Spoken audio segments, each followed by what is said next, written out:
did it again, didn't you? You told the group chat about the big plan, the thing you're finally gonna start. And they hit you with the fire emojis, and you checked those likes all night. And here you are, weeks later, and you haven't done one single thing. Look, I'm not here to beat you up. I'm here to tell you something nobody told you. By the time this is over, you're going to understand exactly why the applause is the very thing killing your dream, why the people who make it go quiet first, and why your best years are the ones nobody's clapping for. There's a guy named Danny, 31, line cook, Tucson, burns on his arms, a plan he's announced 100 times and started 0. He figured this out the hard way. So listen to me, friend. Win in the dark, shine in the light. Let's go. Chapter 1, The Announcement. Danny hit send, and then he watched. It was a Tuesday night, a little after 11, and he was lying on top of the covers in his studio on the east side of Tucson, still in his work clothes because he'd been too wiped to change. The swamp cooler was rattling in the window, that low, wet hum it makes in the desert summer. His forearms had that day's burns on them, 2 fresh pink lines from the flat-top grill, stinging a little every time he bent his wrist. And his phone was 3 inches from his face, glowing. He'd just typed it into the group chat, the big one. Okay boys, this is it. I'm finally doing the food truck.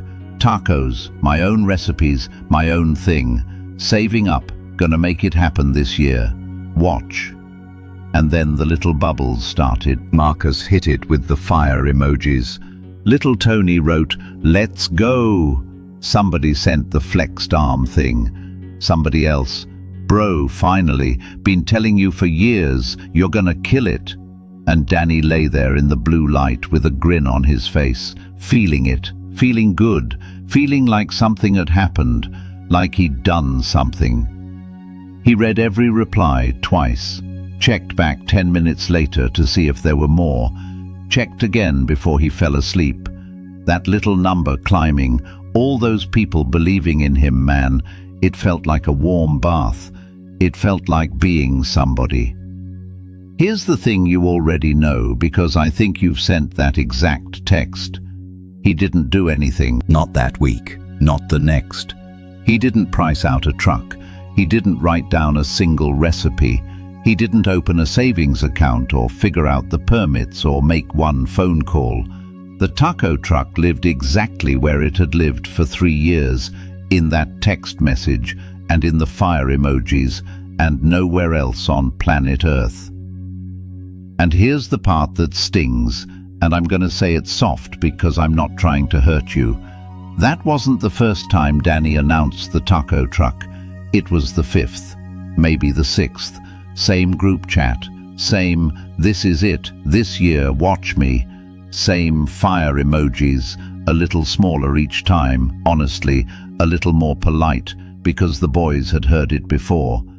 And every single time, that little rush of applause was enough to make him feel like he'd started. So he never actually did. You catch that? The announcement replaced the action, every time. Let me tell you what was really going on inside Danny, because it's going on inside you too. When he sent that text, his brain got a little hit of something, a real one, the same good feeling you'd get from actually doing the work. Somebody tells you you're gonna kill it, and your chest puffs up, and for a second you get to feel like the guy who owns a taco truck without cooking a single taco. You get the feeling of the finish line while standing at a start line you never even crossed. And here's why that's poison. Because that feeling was supposed to be the reward. It was supposed to be the thing you earn at the end, after the months of work, the thing that pulls you forward. But Danny found a cheat code. He figured out how to get the reward without the work. Just announce it. Get the applause. Feel like a winner. And once your brain gets the prize up front, for free, Why would it ever do the hard thing to earn it? It already got paid. So here's the open loop I want you holding till the end of this chapter. For 3 years, Danny couldn't figure out why he never started. He thought he was lazy. He thought maybe he was scared. He'd lie there some nights genuinely confused. I want this so bad. I think about it every day.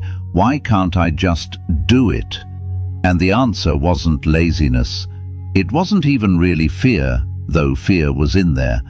The answer was something sneakier, and once he saw it, he couldn't unsee it. Hold that. Why does a guy who wants something this bad keep not starting? We're gonna get there. Let me turn to you for a second, because you did this too, recently. You told somebody about the thing, the business, the book, the gym, the degree, the move, the app, the side hustle, the thing you're gonna do. And they gave you that little bit of praise, that, oh, that's awesome, you should totally do that, and you felt the warm bath. And then you went home and you didn't do it, and you told yourself you'd start Monday, and Monday came and went, and the dream's still sitting right there in a text message, getting a little more embarrassing every month, like Danny's taco truck. And here's the cost, real talk. It's not just that you're not making progress, it's worse than that. Every time you announce it and don't do it, you're teaching everyone around you, and worse, teaching yourself, that your word doesn't mean anything. That when Danny says, "Watch me," there's nothing to watch. You become the guy who's always about to. And about to is where dreams go to die quietly, over years, in group chats, under fire emojis. Here's what I want you to actually understand tonight. The one thing. Talking about it and doing it feel almost the same to your brain, but they are opposite lives. One of them, 10 years from now, is a guy with a taco truck. The other is a guy still typing, "This year, watch me," into a group chat at 31, 35, 40, with the fire emojis getting smaller and smaller, until one day, nobody even replies. So here's your assignment this week, and it's small, on purpose, because you're tired, and I know it. Here it is. Whatever the thing is, the dream you keep announcing, I want you to not tell anyone about it this week. Not the group chat, not your girl, not your mom, nobody. Instead, do one tiny piece of it in silence. That's it. If it's the taco truck, you write down one recipe. If it's the book, you write one page. If it's the gym, you go one time and tell no one. One small, real action, done quietly, with zero applause. And notice how different it feels. Notice that it's harder, weirdly, because there's no warm bath at the end, no fire emojis, just you and the thing and nobody watching. That harder feeling? That's the feeling of actually starting. You've probably just never sat in it long enough to recognize it, because you always ran back to the applause first. Win in the dark. That's the whole game. And the dark starts with shutting your mouth and doing one small thing nobody knows about. Danny took a while to learn that, years, and before he could learn it, he had to hit the thing that finally woke him up. He had to realize that all those people in the group chat cheering him on, not one of them was ever going to build his taco truck for him. Nobody was coming. And the night that truth landed on him, it nearly broke him in half. Chapter 2.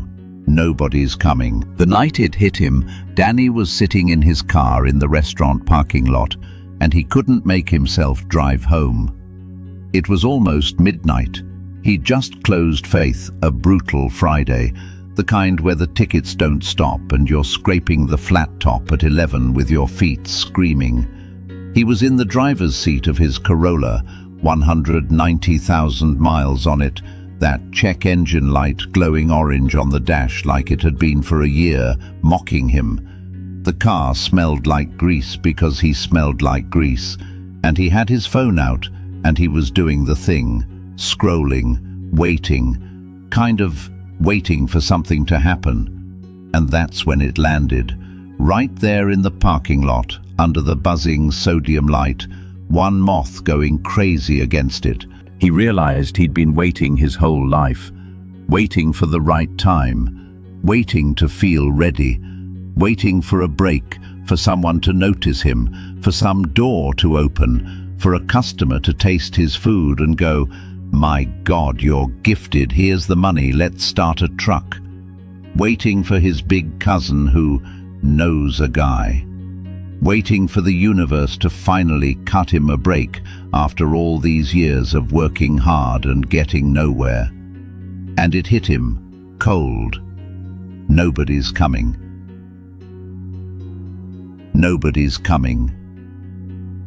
No one is driving to Tucson tonight to rescue Danny. No investor read his mind. No mentor is about to knock on the window of a 2009 Corolla in a chain restaurant parking lot and say, "I've been looking for you." His mom can't do it. She's got her own bills. The boys in the group chat can't do it. They've got their own lives, their own dead-end shifts, their own dreams sitting in their own group chats. Nobody is coming to start his life for him. If the taco truck was ever going to exist, one guy had to build it. And that guy was sitting right there, smelling like grease, too tired to drive home. Now I need to be careful here, because this is the part that can go two ways. Nobody's coming can crush you. It can feel like the loneliest, most hopeless sentence in the world. Danny sat in that car, and for about 10 minutes it did crush him. He felt this wave of, "Man, it's just me? That's it? 31 years old, and the whole thing rests on my tired shoulders, and nobody's gonna help?"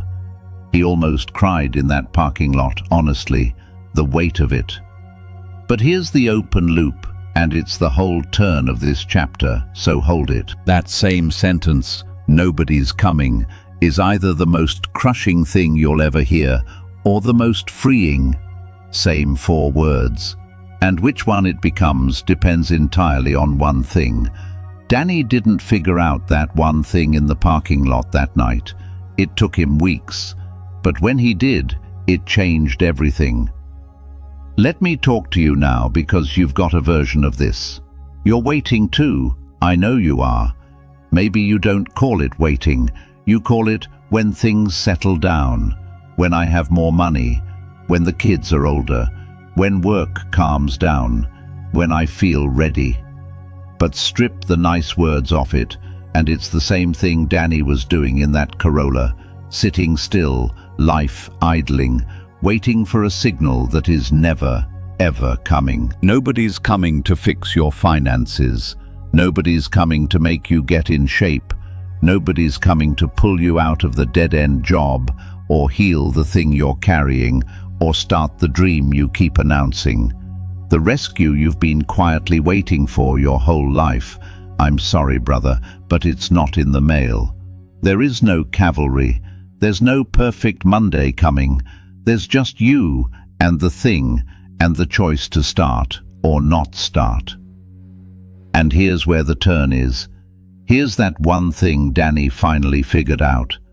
Nobody's coming only crushes you if you were counting on somebody. If some part of you was leaning on a door that was never gonna open, waiting, passive, hoping, then hearing "nobody's coming" knocks the crutch out and you fall. But the second you stop counting on the rescue, the second you say, "Okay, fine, nobody's coming, so it's on me," that same sentence flips into the most powerful thing in the world. Because if nobody's coming, then you're not waiting on anybody. You don't need permission. You don't need to be picked. You don't need the break, the guy, the investor, the perfect moment. It's just you and the work. And you can start that tonight, right now, without asking a single soul. Nobody's coming isn't a prison sentence, it's the key. It means nobody's holding you back either. It means the only person you've been waiting on this whole time was yourself. And that guy you can actually reach. He's right there in the driver's seat. That night, Danny drove home, and he didn't announce anything to the group chat. Small miracle, first sign of the change. He just sat on the edge of his bed, swamp cooler rattling, and he wrote down 3 taco recipes on the back of an old receipt. 3, by hand. Nobody saw it, nobody clapped. It wasn't a truck, it wasn't even close, but it was the first thing he'd ever built instead of announced, and it existed because he finally stopped waiting for someone to build it for him. Here's your assignment this week, and it's the most important one I might give you in this whole book, so hear me. I want you to name the rescue. Get honest, just to yourself, nobody else has to know. What have you secretly been waiting for? Who or what is the someday savior you've been counting on to start your life? The lottery ticket break, the person who's going to believe in you, the perfect conditions, the day you magically feel ready. Name it. Say it out loud in your car if you have to. And then say the hard thing right after it. That's not coming. It's on me. Because you can't pick up a weight while you're still waiting for somebody else to lift it. The waiting is the thing keeping you frozen. And the day you finally stop waiting, the day you accept that it's just you, that's not the day you lose hope. That's the day you get your power back. Every bit of it.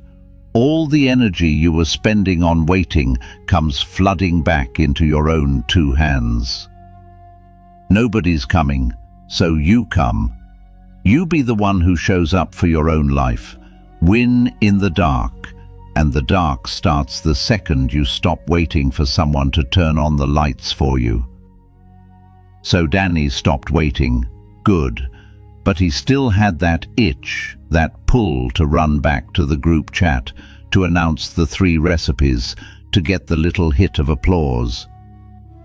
And until he understood why that applause had such a grip on him, why praise felt so good it could kill the very thing he loved, he was going to keep getting pulled right back into the trap. Chapter 3. The Applause Trap. Danny almost blew it 3 days later, and the way he almost blew it will show you exactly how this trap works. He'd been doing good, quiet. He'd cooked those 3 recipes for real, actually made them, in his little studio kitchen, on nights after his shift when his feet were already dead. Stood over the stove at midnight, swamp cooler rattling, tweaking the seasoning, burning the first batch, getting the second one right. Real work. Nobody watching. And the 3rd recipe, a birria with a broth he'd been chasing for weeks, came out perfect. He tasted it off the spoon, standing alone in his kitchen at 1 a.m., and it stopped him cold. It was the best thing he'd ever made. He knew it. He could have sold it. And you know what his very first instinct was, before he even swallowed? Grab the phone, take a picture, post it. Boys, look at this. Told you, the truck is real. This is happening. Get the fire emojis. Get the warm bath. His thumb was already reaching for the phone, and he stopped, froze, spoon in one hand, phone in the other, in the blue light of the fridge he'd left open, and he thought, wait, why do I want to do that so bad? Here's what he figured out standing there. And this is the whole chapter, so stay with me. The applause feels like progress, but it's the exact opposite. It's the thing that stops progress. And here's the mechanism, the ugly little gears of it. When you do real work, cook the birria, write the page, do the reps, you earn a feeling, a quiet, solid, earned feeling. I did that. It's not loud. It doesn't come with confetti, but it's real, and it's yours, and nobody can take it because you actually did the thing. But that quiet feeling is slow, and it's small, and our brains are greedy. So we found a shortcut. Post it. And boom, 20 people tell you you're amazing instantly, and that hit is louder than the quiet, earned feeling, way louder. So your brain goes, oh, this is the good stuff, and it starts chasing the loud thing instead of the quiet thing. And here's the poison. The loud thing, the applause, you can get it for announcing. You don't have to finish.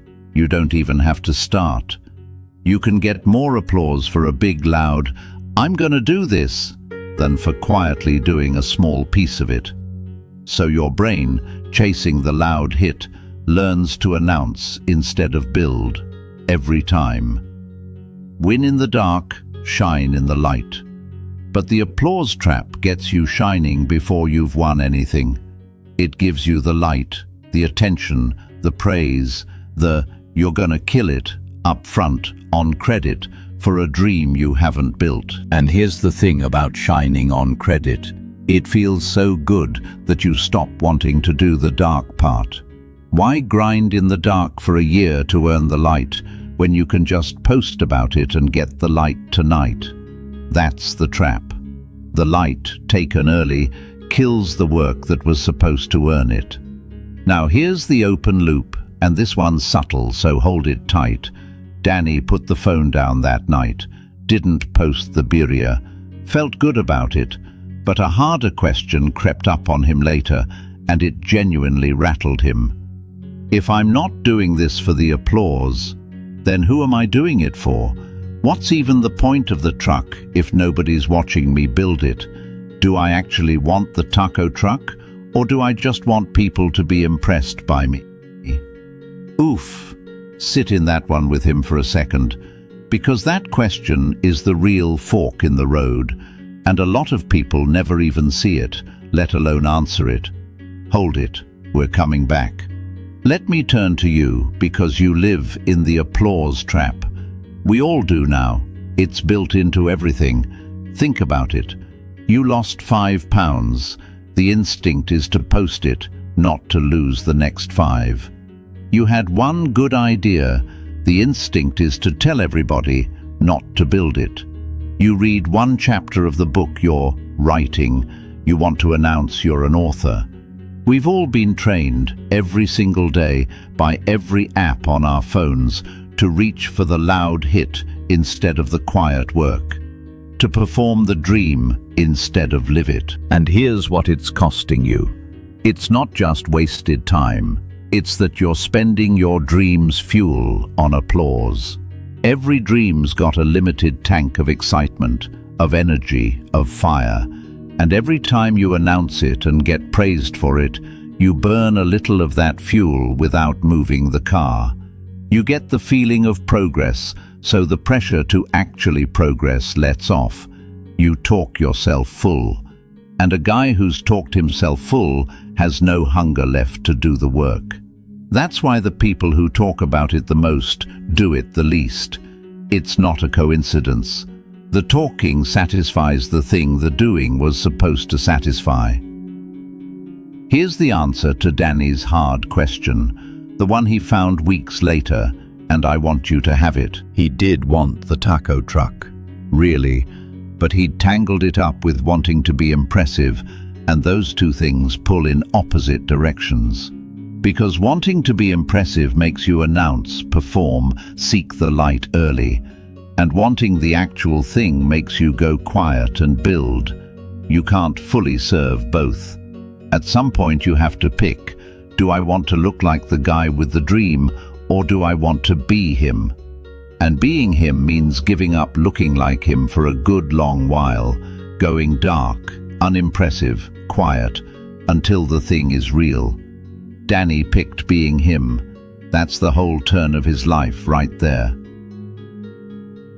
Here's your assignment this week. Small, real, doable.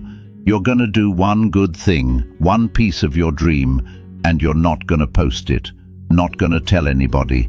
That's the whole assignment. Do something worth applause, and then deny yourself the applause. Let the good feeling just be quiet and yours. And I'll warn you, it's gonna feel weird, almost pointless at first. You'll do the thing and there'll be this itch, this "but nobody knows I did it" emptiness, your thumb reaching for the phone like Danny's did. Sit in that emptiness, don't fill it. Because that emptiness you're feeling, that's you getting unaddicted to applause. That's the exact muscle that separates the people who build things from the people who just talk about building things. Every time you do something good and don't announce it, you starve the applause monster a little, and you feed the quiet builder instead. Learn to love the quiet "I did that" more than the loud "you're amazing." Because one of them is fuel, and the other one's a fire that burns your fuel for warmth and leaves you with nothing to drive on. Win in the dark. And the dark means nobody claps. That's not the price of the dream, that is the dream, the part that makes it yours. So Danny went quiet. He had the recipes, he had the fire, he was finally actually starting. And then he hit the wall that stops almost everybody. The moment he tried to go bigger, and it came out clumsy and slow and embarrassing, and every cell in his body screamed that he wasn't good enough, that he should quit before anyone saw how bad the beginning really looked. Chapter 4. The Ugly Beginning. The first time Danny cooked for strangers, it was a disaster, and he wanted to die. Here's what happened. He'd been building quietly for a few weeks, recipes dialed in, a little money set aside, and he'd gotten brave. Not truck brave, baby step brave.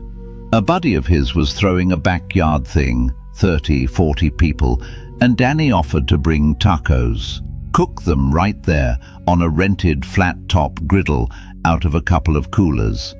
His first time cooking his own food, his own dream, for people who weren't obligated to be nice. And it went bad, real bad, in the small ways that feel enormous. He under-prepped the meat, so he ran out halfway through and had to tell people, give me 20 minutes. The griddle wasn't hot enough at first, so the first batch of tortillas came out sad and floppy. He got flustered, sweating through his shirt in the Tucson heat, hands shaking a little, and he burned a whole tray of onions, and the smoke went everywhere. There was a line of hungry people watching him fumble, and he could feel their patience thinning. And one guy said, not even mean, just casual, "You sure you know what you're doing back there, Chief?" Danny wanted to pack up the coolers and disappear into the desert forever. And here's the thing, the food. The food itself, when it finally came out right, was good. People said so. A few of them said it was the best taco they'd had in years. The birria, when he finally got the griddle screaming hot, was a hit. But you know what Danny drove home thinking about? Not the compliments, the floppy tortillas, the burnt onions. "You sure you know what you're doing, Chief?" That one sentence on a loop, the whole drive home, check engine light glowing at him the whole way. And that night, in his studio, swamp cooler rattling, he had the thought that kills more dreams than anything else on earth. The thought that had probably been protecting him from starting for 3 whole years, if he was honest. I'm not good enough. Real taco truck guys don't run out of meat. Real chefs don't burn the onions. If I was actually meant to do this, I'd be good at it already. That was embarrassing. Maybe this is proof I'm not cut out for it. You know that voice. You've heard that exact voice. So let me tell you the truth about that voice, because it's a liar, and it's a specific kind of liar. That voice compares your beginning to other people's middle. It looks at your floppy first tortilla and compares it to some guy who's been running a truck for 15 years and goes, See, you're terrible, he's amazing, give up. But that guy, that 15-year guy, his first day was worse than yours. Way worse. He burned more than onions. He just did it a long, long time ago, in the dark, where you never saw it. You're comparing your day 1 to his day 5,000 and calling yourself a failure. That's not a fair fight. That's rigged. Everything worth doing is ugly at the start. Everything. The first pancake is always garbage. You throw it out. That's just what the first pancake is for. The first time you drove a car, you were terrifying. The first time you did anything now easy, you were bad at it. Bad is not a sign to stop. Bad is the entry fee. Bad is what the beginning of good looks like from the inside. Here's the open loop though, because Danny got stuck on something real that night.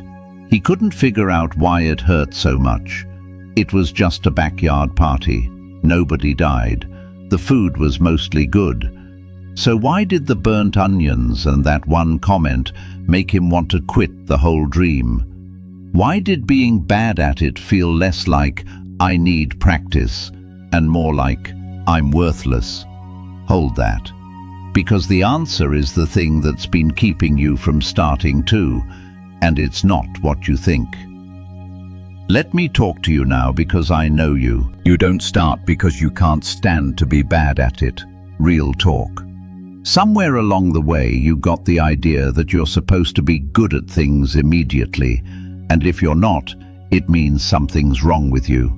So you avoid anything you'd be a beginner at. You stay in the lane where you already look competent. And your dream sits there, untouched, because your dream, by definition, is a thing you don't know how to do yet. So starting it means being a beginner, means being bad, means you sure you know what you're doing, Chief.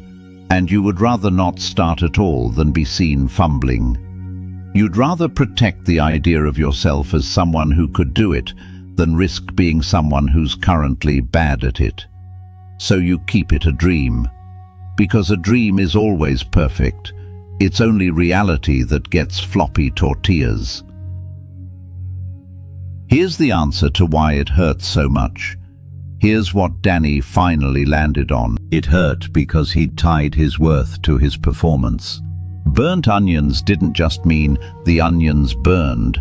His brain translated it instantly into, I am a failure, I am not enough. That's why a small mistake felt like a death. But those are two totally different things, and untangling them is everything. The onions burning is information. Get the griddle hotter next time. It says nothing about whether Danny's a worthy human being. A beginner making beginner mistakes isn't a bad person. He's just a person on day 1, doing the bravest thing there is, being visibly bad at something in front of other people because he wants it badly enough to suck at it for a while. That's not weakness, that's the opposite. Any coward can be good at the safe thing they've already mastered. It takes guts to be bad at the new thing in public. Here's your assignment this week, and it's a scary little one, so I'll keep it small. Go be bad at something, on purpose. One piece of your dream, the part you've been avoiding because you'd be bad at it, go do it this week, badly, and let it be ugly. Cook the meal that might flop. Post the video even though your first ones cringe. Make the call even though you'll stumble. Write the terrible first page. Do the thing knowing the first pancake is garbage, and do it anyway, because you finally understand the first pancake was always going to be garbage, and that's not a reason to skip breakfast forever. And when that voice shows up, you're not good enough, this is embarrassing, quit. You say back to it, this is just the ugly beginning. Everyone's got one. I'm paying the entry fee. The burnt onions aren't proof you should quit. They're proof you finally started. Win in the dark. And the dark is full of burnt onions and floppy tortillas that nobody's ever gonna see but you. That's not the shameful part of the story. That's the foundation the whole thing gets built on. So Danny kept going, ugly and all. He got a little better each time, less floppy, fewer burns, meat that didn't run out. But then came the part nobody warns you about. The part that's got no applause, no backyard parties, no compliments, just hour after hour of unglamorous work that not one single person sees or claps for. And Danny was about to find out if he could keep swinging when absolutely nobody was watching. Chapter 5. Nobody Sees the Reps. Danny stood in his kitchen at 2 a.m. chopping onions for the 4th night in a row, and there wasn't a soul on earth who knew or cared. That's the scene. Burn me a picture of it. It's the middle of the week. He's got work at 10 a.m. His feet already ache from the last shift, and he's standing at his little counter under a buzzing kitchen light, chopping onions and crying.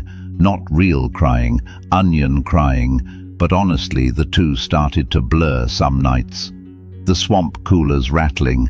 There's a legal pad next to him where he's timing himself, writing down how long each batch of birria takes, trying to shave minutes off so that someday, on a real truck, he can move fast enough to make money.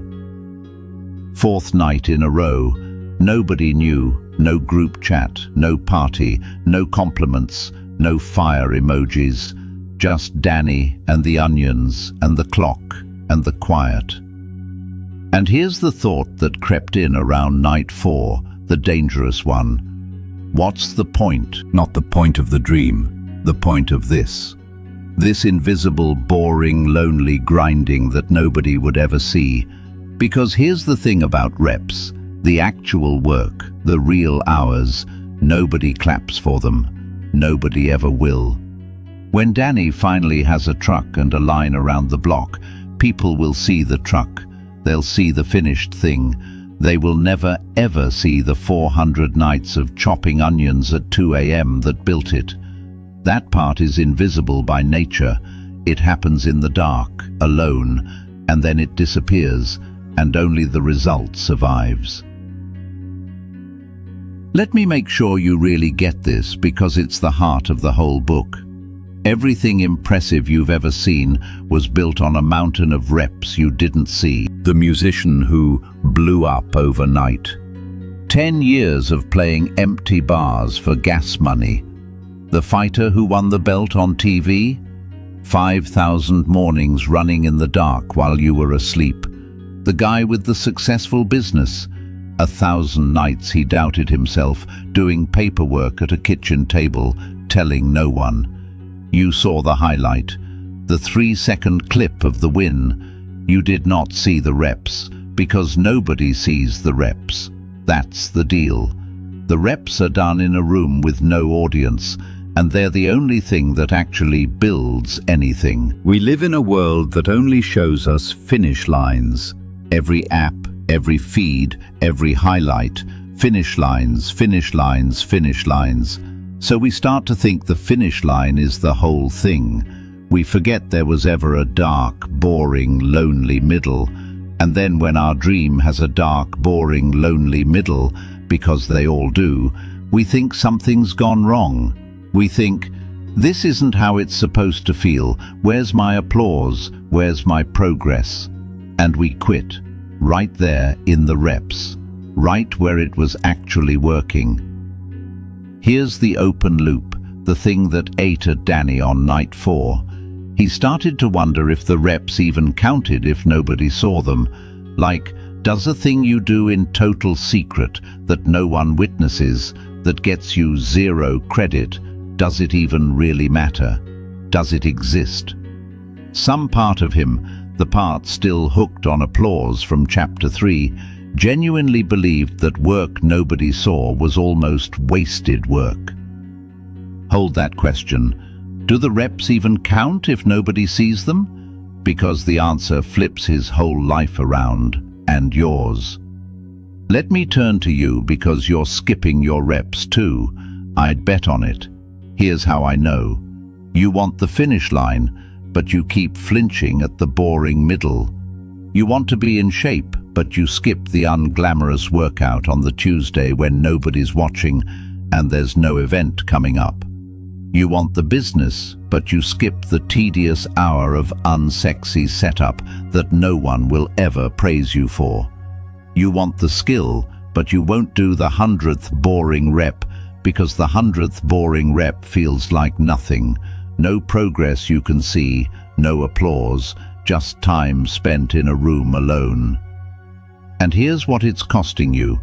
The reps you skip are the exact ones that separate you from everybody else. Because everybody wants the finish line. Everybody.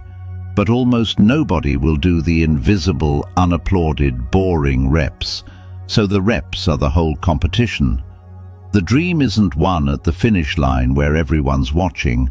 It's won on night 4 at 2 a.m., chopping onions that nobody will ever know you chopped.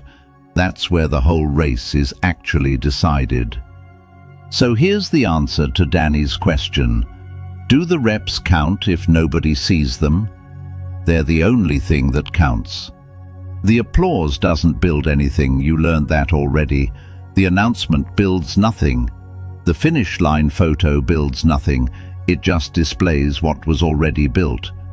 The only thing that ever actually builds the dream is the invisible rep, done in the dark, seen by no one. So it's exactly backwards to think secret work is wasted work. Secret work is the real work. The stuff other people see is just the leftover glow. And here's the beautiful part, Danny realized around night 5. Because nobody sees the reps, you get to do them for the purest possible reason, not to impress anybody, not for applause, but just because you're becoming the guy who does the reps. Nobody's watching, so you find out who you actually are when the crowd's gone. And that guy, the one who chops the onions at 2 a.m. for no applause, that's the guy who gets the truck. Here's your assignment this week, and it's the quiet grind, so brace for it. Do one rep this week that nobody will ever know about. Not a big dramatic push, just one boring, invisible, unglamorous piece of the work, done in secret, for 0 credit, on a night when you'd rather do anything else. The workout nobody sees, the page nobody reads yet, the hour of setup nobody claps for. And here's the key. As you're doing it, when the "what's the point, nobody sees this" voice shows up, you answer it. This is the point. This invisible rep is the whole thing. This is where it's actually built. Because you've got to fall in love with the reps nobody sees. Not tolerate them, love them. The day you start to actually enjoy the quiet, unapplauded grind, the onions at 2 a.m. with no audience, is the day you become unstoppable, because you've stopped needing anyone to watch in order to keep going. Win in the dark. And this is the dark. Right here. The reps nobody sees. Guard them, love them, show up for them. They're the realest thing you'll ever do. Danny was doing the reps now, night after night, getting a little better, a little faster, the birria a little cleaner. But he was about to walk into the place where more dreams die than anywhere else. Not the scary beginning, not the exhausting reps, something quieter and more dangerous than both. The long, flat, boring middle, where the excitement's gone, the finish line's still nowhere in sight, and quitting starts to whisper that it'd be so easy. Chapter 6. The boring middle. Danny didn't want to quit because it was hard. He wanted to quit because it got boring, and that scared him more than the hard ever did. Here's where he was, 2, maybe 3 months in, and something had changed, and not in a good way. The fire was gone. Remember the beginning? The birria coming out perfect at 1 a.m., that electric feeling, wanting to shout it from the rooftop, gone. Now it was just Tuesday, another night of prep. He knew the recipes cold now, so there was no thrill of figuring them out. He wasn't burning onions anymore, so there was no drama of the ugly beginning. He was just doing the same reps over and over in the same little kitchen, swamp cooler rattling the same rattle, and the truck felt exactly as far away as it did 3 months ago. That's the middle, and nobody warns you about the middle. Everybody warns you the start is scary, and it is. Everybody talks about how sweet the finish is, and it is. But nobody sits you down and tells you about the long, flat, grey stretch in between, where the excitement's worn off, the finish line's still a dot on the horizon you can barely see, and every single day looks exactly like the last one, with no visible progress at all. That's where dreams actually die. Not at the start, starting's got adrenaline. Not near the finish has momentum pulling you in. They die in the middle, in the boredom. On a random Tuesday when the fire's gone and quitting would be so easy that nobody would even notice you did. And here's what makes the middle so deadly, the specific trap of it. In the middle, quitting doesn't feel like quitting. That's the thing. If you quit on day one, that feels like giving up. You'd feel it, you'd be ashamed. But in the middle, you don't quit dramatically, you just slow down. You skip one night. I'm tired, I'll do it tomorrow.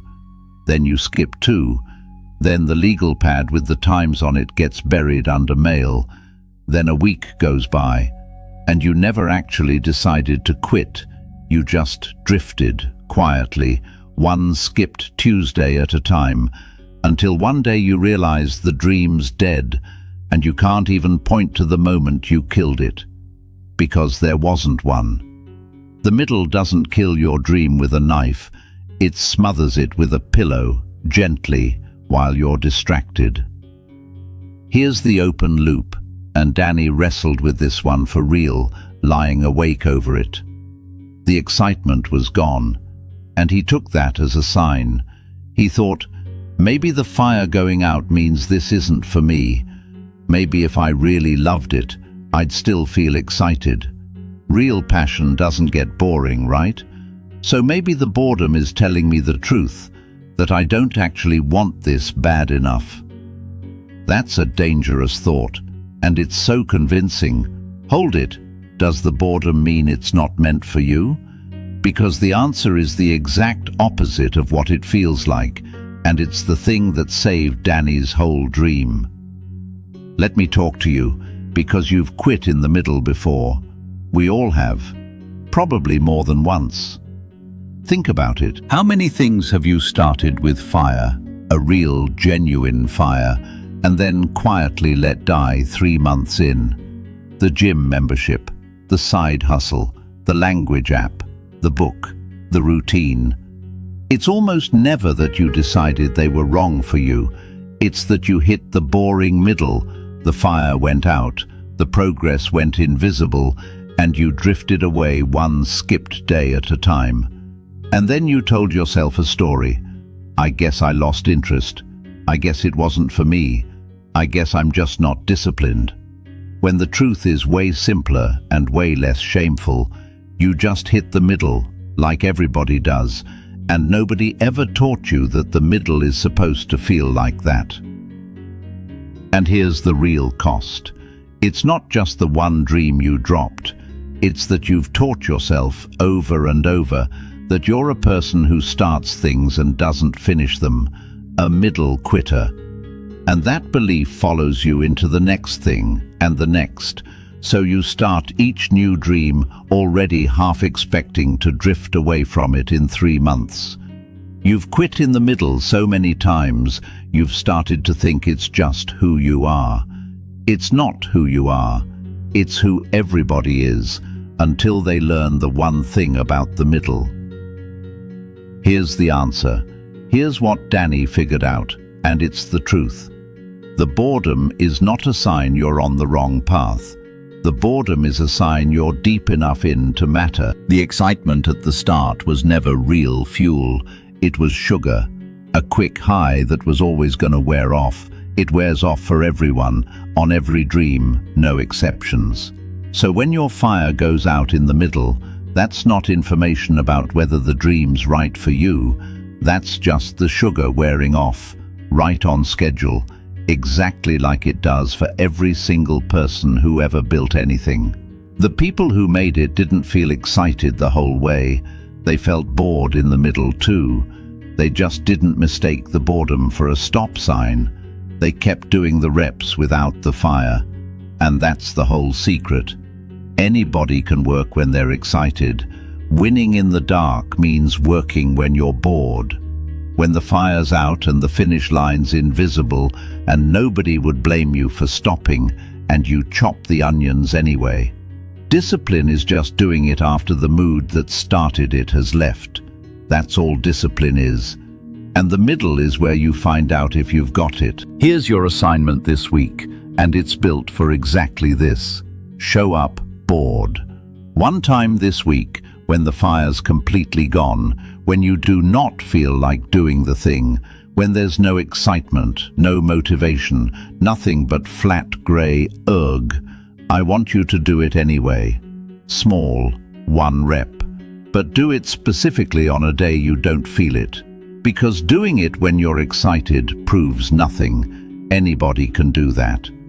Doing it bored, unmotivated, running on empty, that's the rep that actually builds the new you. That's the one that teaches you you don't need the fire to keep moving. And when the "maybe this isn't for me" voice shows up in the boredom, you answer it. This is just the middle. The sugar wore off, like it always does. I don't quit in the middle anymore. Win in the dark. And the middle, the long, flat, boring middle, that's the darkest part of the dark. That's where almost everybody turns back. So if you can just keep walking through the boring, you'll look up one day and realize you're standing in a place almost nobody ever reaches. Because almost nobody makes it through the middle. Danny made a decision in that boring middle, a big one. He decided that if he was going to survive this stretch, he had to stop feeding the part of him that needed excitement and applause to keep going. He had to go fully quiet, cut the announcements completely, protect this thing by telling absolutely no one, and find out who he was when the dream lived only in the dark, with no audience at all. Chapter 7. Quit announcing, start doing. Danny made himself a promise nobody would ever know he made, and that was the whole point of it. He was sitting in his car after a shift, same Corolla, same orange check engine light. That light was basically a character in his life at this point, and he did something small that changed everything. He opened the group chat, scrolled up, and he read every taco truck announcement he'd ever made, all of them, 3 years worth. This is it, boys. This year for real. Watch me. Announcement after announcement, each one followed by fire emojis, each one followed by nothing. And it made him sick, not sad, sick, because he could see it laid out like evidence. Every time he'd talked, he hadn't done. The talking and the not doing was stitched together in black and white, right there on the screen. So he made the promise, quiet to himself in the car. I'm not saying one more word about the taco truck until it's real. Not a hint, not a teaser. Nobody finds out until they can walk up and order a taco. And he closed the group chat. And for the first time in 3 years, he had a dream that lived nowhere but in his own 2 hands. Now let me tell you why this is so powerful, because it sounds almost backwards. Why would you hide your dream? Isn't sharing it supposed to make you accountable? Isn't that what everybody says? Tell people your goals so they hold you to them. Here's the problem with that. We covered a piece of it back in chapter 3, but this goes deeper. When you announce a goal and people praise you for it, your brain gets the reward of having achieved it before you've done anything. You told us. We already know the mechanism. But here's the part that makes going quiet so strong. When the dream is secret, the only way to get any satisfaction from it is to actually do it. You follow that? When Danny could announce it, he had two ways to feel good about the truck: talk about it or build it. And talking's easier, so he always picked talking. But the second he made it secret, took the talking option completely off the table. He had exactly one way left to feel good about that dream: build it. That's it. He cut off the cheap exit. He blocked the shortcut. Now the only door left was the real one. Going quiet doesn't just protect the dream, it forces the work. Because there's nothing else left to do with a secret dream except make it real. Here's the open loop though, because it wasn't all clean and triumphant. Going quiet was lonely, really lonely. Danny hadn't expected that. He'd get the birria perfect on a Tuesday night, and there was no one to tell. He'd shave 2 minutes off his prep time, a real win, a rep that mattered, and the achievement just sat there in the silent kitchen with nobody to share it with. And some nights that loneliness got heavy enough that he questioned the whole thing. What's the point of a win nobody knows about? Am I disappearing? If I build this whole thing in total secret, do I even exist? Hold that, because there's a cost to going dark that nobody tells you about, and Danny had to figure out if it was worth paying. Let me turn to you now, because you're an announcer. I know you are, because almost everybody is now. You announce your diet before you've lost a pound. You tell everyone about the business before you've made $1. You post the day 1 of the thing you'll quit by day 9. You put the goal in your bio, and every announcement feels productive, feels like a step, when it's actually a leak. It's the fuel draining out through your own mouth. And here's what I want you to try on, because it's gonna feel strange. What if your dream is stronger the fewer people know about it? What if the privacy is the protection? A seed doesn't grow if you keep digging it up to show people. It grows underground, in the dark, unseen, and you don't get to look at it. You just have to trust it's happening and keep watering the dirt. Your dream's the same. Some things can only grow where no one's looking. And every time you dig it up to show somebody, to get that little, wow, cool, you set it back. You interrupt the quiet growing that was actually working. Here's the answer to Danny's lonely question. Does a secret win even count? Does he even exist if nobody sees it? He landed here, and it's the truth. The win that nobody knows about is the only kind that's fully yours. Think about it. When you do something for the applause, part of the win belongs to the crowd. You did it partly for them, so they own a piece of it. But when you win in total secret, with no audience, for no credit, that win is 100% yours.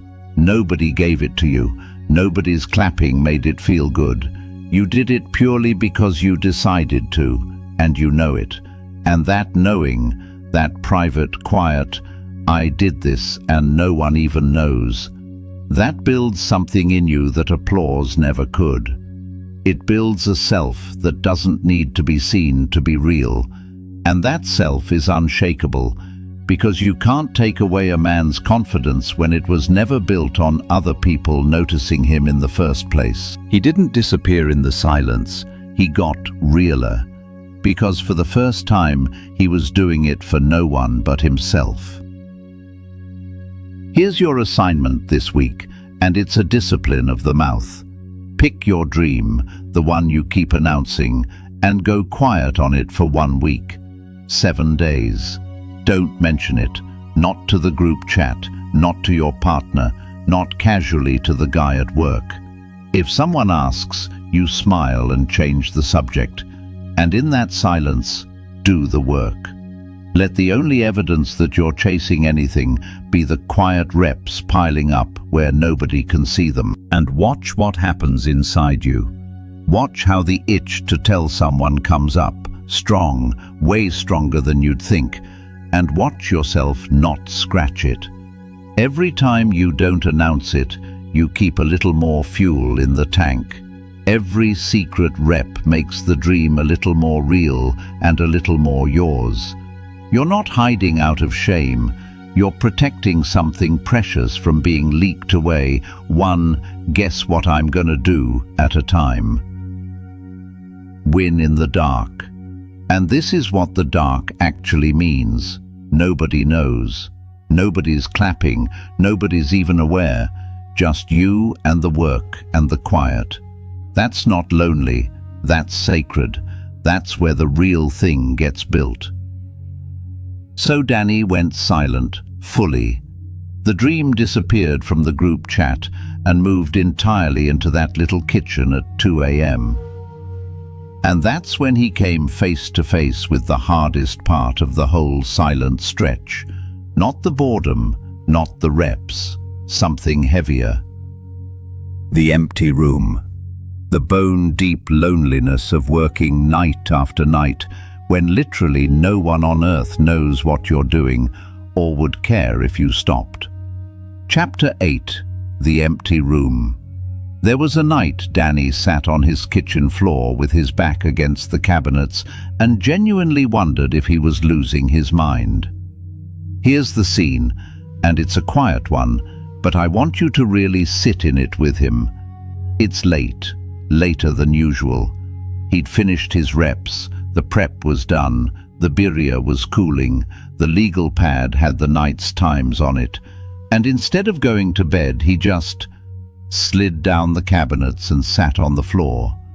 Cold tile through his jeans, swamp cooler rattling, a container of birria cooling on the counter above him that he'd worked 2 hours on, and the whole apartment was dead silent except for that rattle and the hum of the fridge.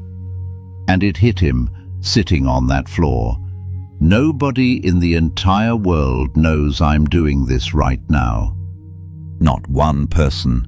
His mom thought he was asleep. The group chat had gone quiet on him. He'd stopped announcing, so they'd stopped asking.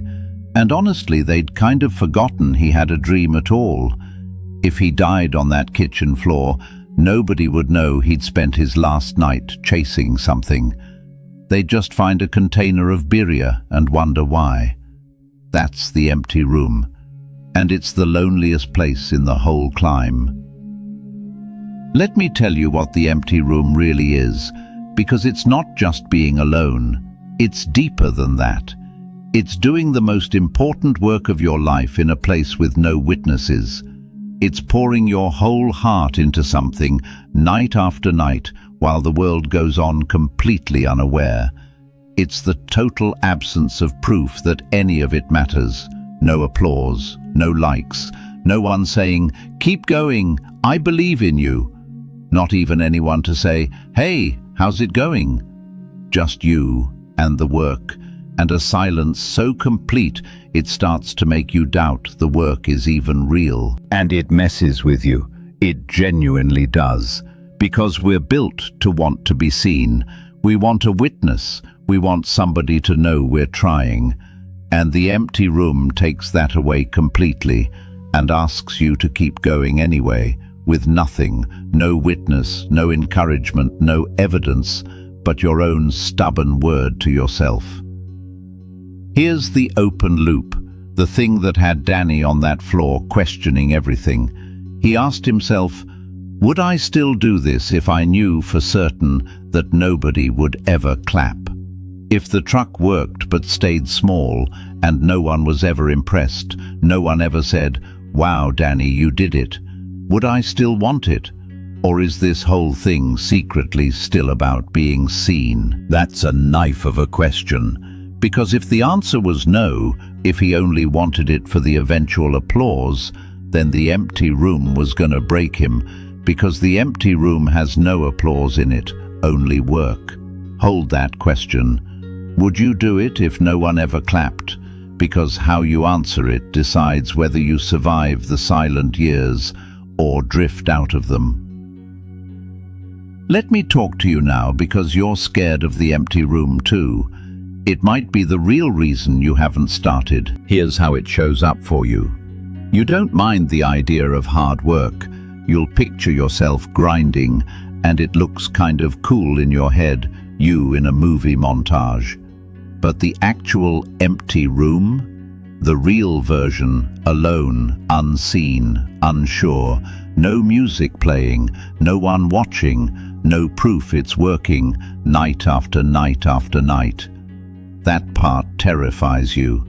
Because in the empty room, there's nothing to distract you from the big, scary question. What if I do all this in secret and it still doesn't work? What if I pour myself into the dark and nothing ever comes of it, and nobody even knew I tried, so I don't even get the credit for trying? That fear, the fear of unwitnessed failure, is why so many people keep their dreams loud and public and never started. Because if it stays an announcement, it can never fail in secret. A dream you only talk about can't break your heart in an empty room. So people choose the group chat over the kitchen floor every time. They'd rather have a witnessed fantasy than a secret, risky, real attempt. Here's the answer Danny found on that floor, and it's the thing that let him stand back up.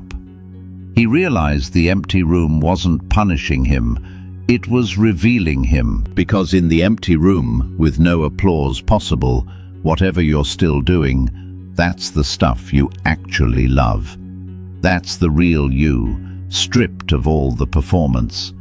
The empty room burns off everybody who was only in it for the attention, because they can't survive with no attention. And what's left standing in that room, still working with no witness, that's a person who wants the thing itself, not the applause for the thing. And Danny, sitting on that floor, realized he was still there, still working, still wanting it, even imagining a version where no one ever clapped.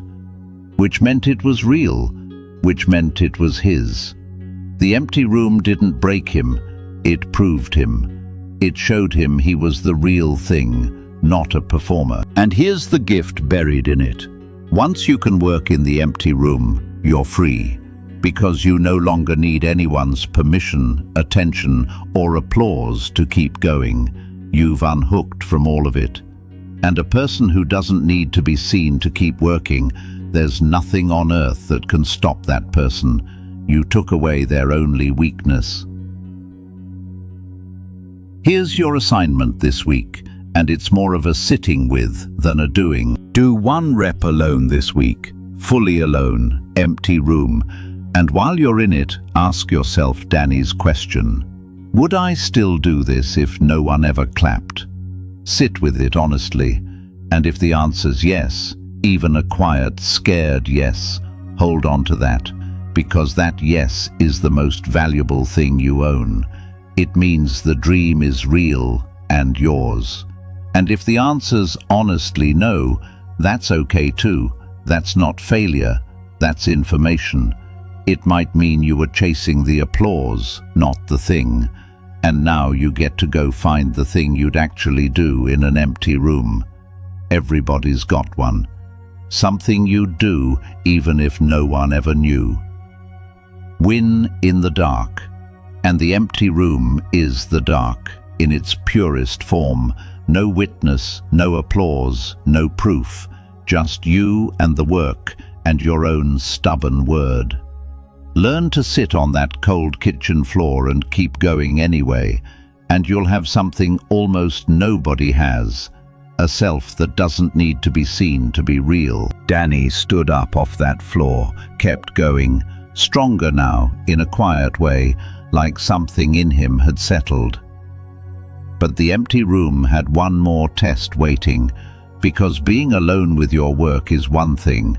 Being alone with your work while you watch everybody else online, crossing finish lines you're nowhere near, that's a different kind of torture.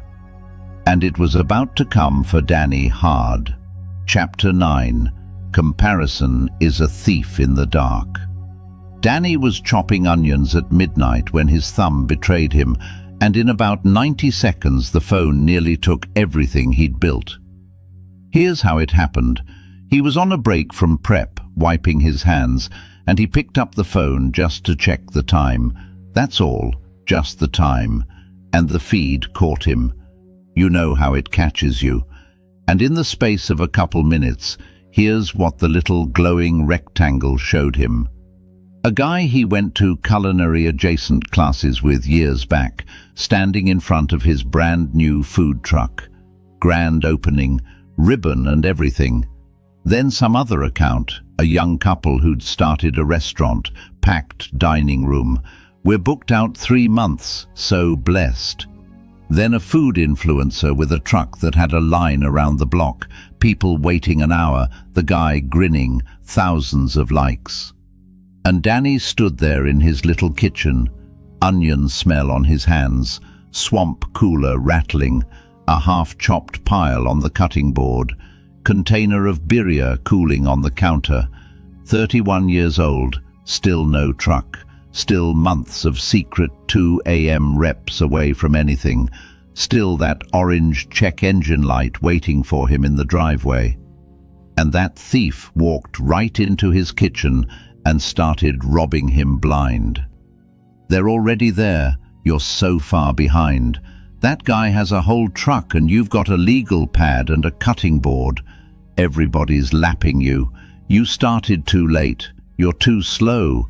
What's even the point? They're gonna have the whole city sewn up before you sell a single taco.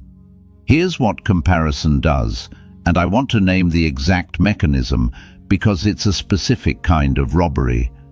Comparison takes your middle and holds it up against everybody else's highlight. You already know this from the applause stuff, but here it cuts deeper because now you're in the dark, grinding in secret, at your most vulnerable, and you're comparing that secret grind to other people's grand openings. But think about what you're actually looking at. That guy with the new truck? You're seeing his ribbon cutting. You are not seeing his 400 nights of onions at 2 a.m. You're not seeing his ugly beginning, his burnt onions, his boring middle, his empty room, the years he did in the dark before that ribbon. He had all of it. Everybody does. You just weren't there for it, because he did it in the dark, same as you're doing yours right now. You're comparing your dark to his light. You're behind the scenes to his opening night, and you will lose that every single time, because it's not a real comparison. It's rigged. It was always rigged. And here's why it's specifically a thief in the dark, why it's so much more dangerous now than it was at the start. At the start, you've got fire, excitement, momentum, comparison bounces off you. But in the dark?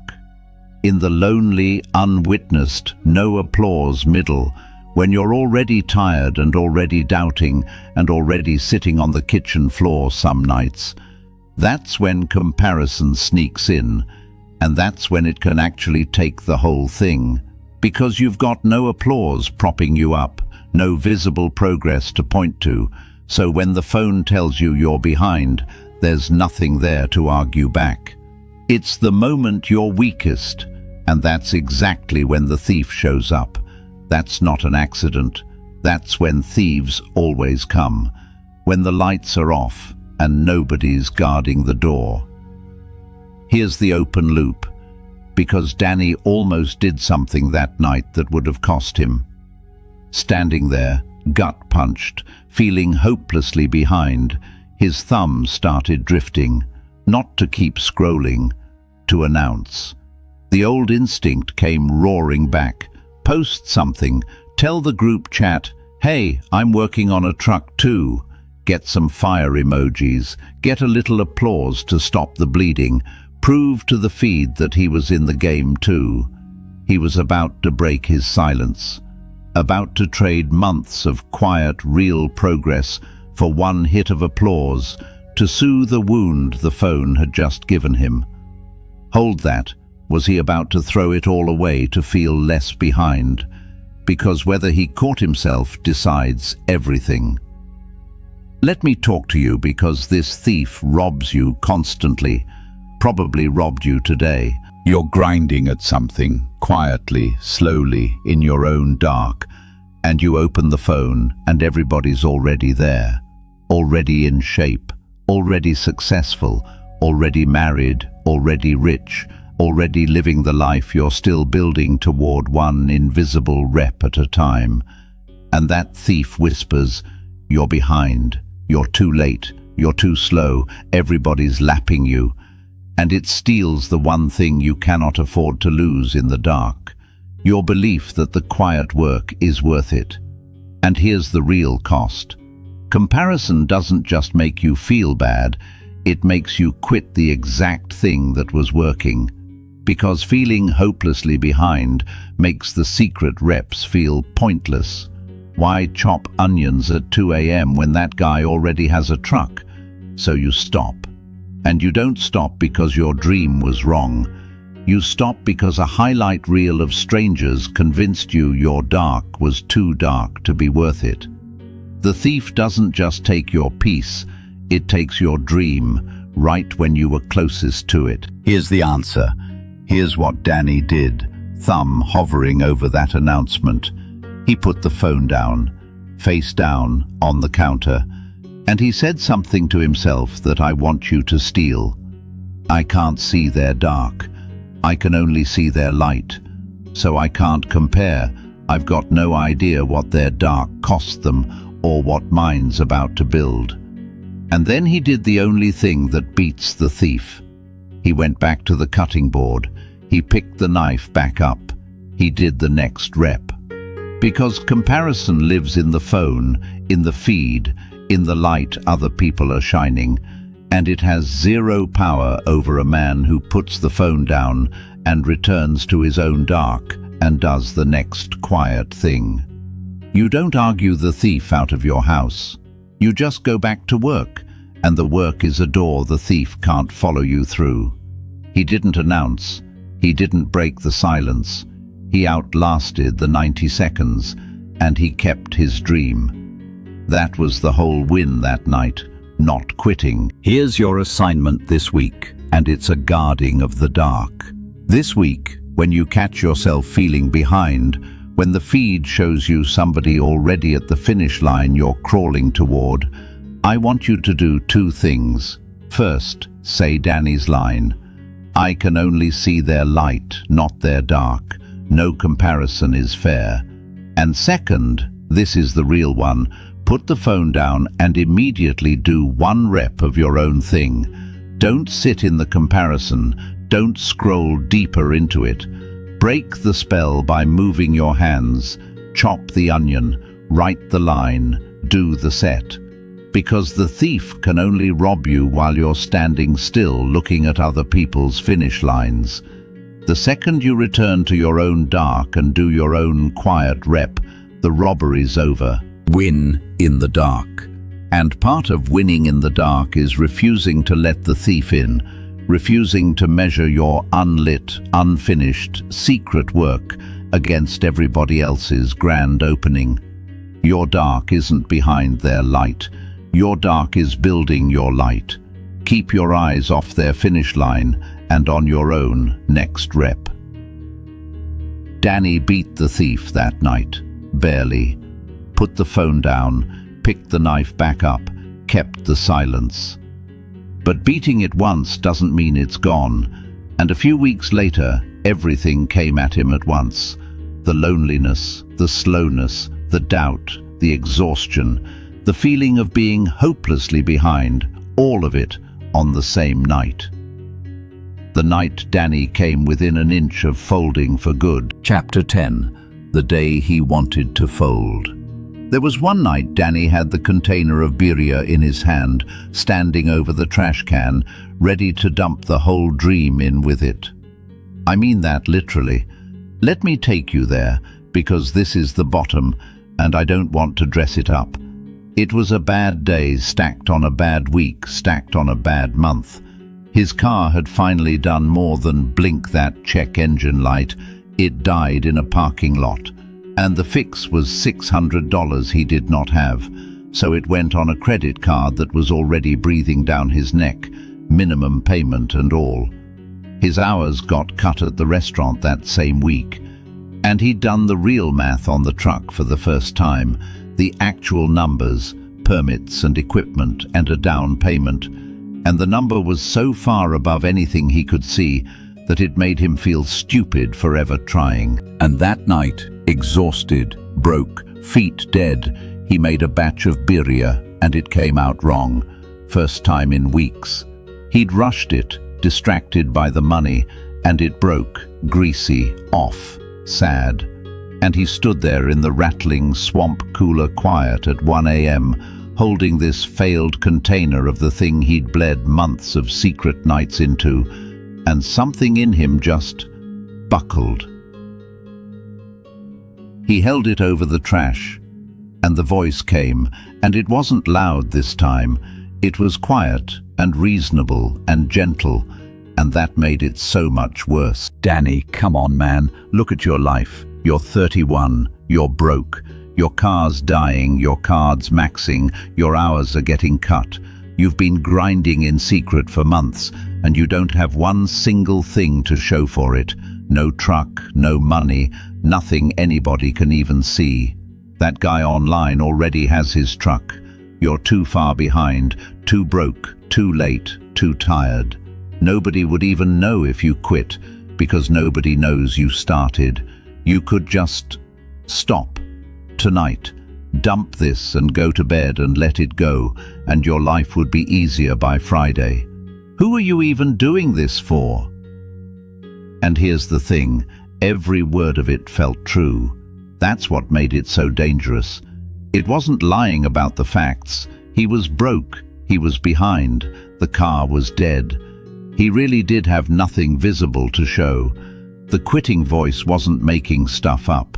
It was just quietly connecting all the true, hard facts into one conclusion. Fold. Now here's the open loop, and I'm going to leave Danny standing right there over the trash for a minute, because I need to talk to you. He's frozen, container in hand, and whether he opens his fingers or not is the entire book. Hold him there. Does he dump it? Because you've stood over that trash can too, maybe not with birria, but you've had the night, the one where everything came at once, the money, the exhaustion, the doubt, the feeling of being hopelessly behind, and the quiet, reasonable voice added it all up and told you to fold, to let the dream go, to pick the easier life.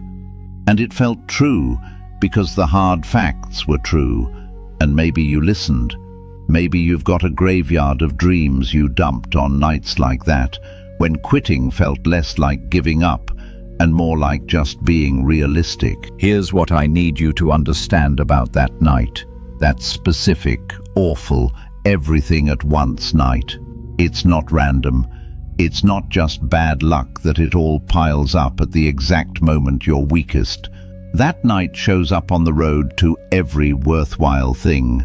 It's almost like a toll. Right before things start to turn, and I mean often right before, there's a night that tests whether you actually want it, by taking everything away at once and handing you a perfectly reasonable excuse to quit. The dream checks, one time, if you mean it. And most people, standing over the trash can with a reasonable voice in their ear, hand it the dream.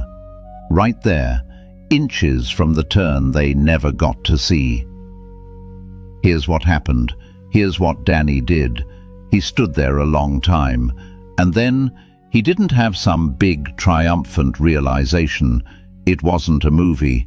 He just had one small, stubborn thought cut through all the reasonable noise. Not tonight. I don't have to decide the whole thing tonight. I just have to not dump it tonight. I can quit tomorrow if I still want to, but not tonight.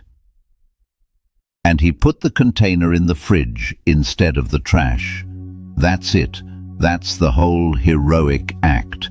He didn't recommit to the 5-year plan. He didn't solve the money. He just put it in the fridge instead of the trash and went to bed. He moved the decision to tomorrow. And here's the thing about not tonight. Tomorrow he woke up, and the birria was still there, and he was slightly less destroyed, and he made a fresh batch, and it came out right. And the urge to quit had quietly passed, the way it always does once you're not standing over the trash can at 1 a.m. with a dead car and a bad batch. The quitting voice is loudest at the bottom, at night, when you're most tired. And if you can just not fold in that exact moment, if you can push the decision to morning, the moment passes, and you almost never actually want to quit in the light of day, the way you did in the dark. So here's what beats the fold, and it's smaller than you think. It's not some huge well of motivation, it's just this. Don't quit at night. Don't quit at the bottom. Don't quit on the worst day. Make a rule. You're allowed to quit, sure, but only on a good day, only rested, only in daylight. Because a decision to fold made at the bottom, exhausted, over a bad batch, isn't a real decision, it's just the pain talking. And the pain always passes. The dream, if you don't dump it, is still there in the morning. Here's your assignment this week, and I hope to God you don't need it this week, but you'll need it someday, so keep it. Make the not tonight rule right now, before you're at the bottom. Decide, tonight, in advance. I'm allowed to quit my dream, but never at night, never on the worst day, never standing over the trash can. Only in daylight, only rested. That's it. That's the whole rule. Because I promise you the fold night is coming, the one where everything piles up at once, and the reasonable voice tells you to let it go. And if you've already decided the rule ahead of time, then when that night comes, you don't have to be strong. You just have to follow the rule. Put it in the fridge, not the trash. Push it to morning, and let the worst night pass before you decide anything. Win in the dark. And the darkest the dark ever gets is the fold night, the everything at once night that hands you every reason to quit. Survive that one night, just that one, without dumping it, and you'll have made it through the thing that stops almost everybody. Not the work, the fold night. That's the real filter. Danny survived his fold night, barely. Container in the fridge instead of the trash, and he woke up, and he kept going.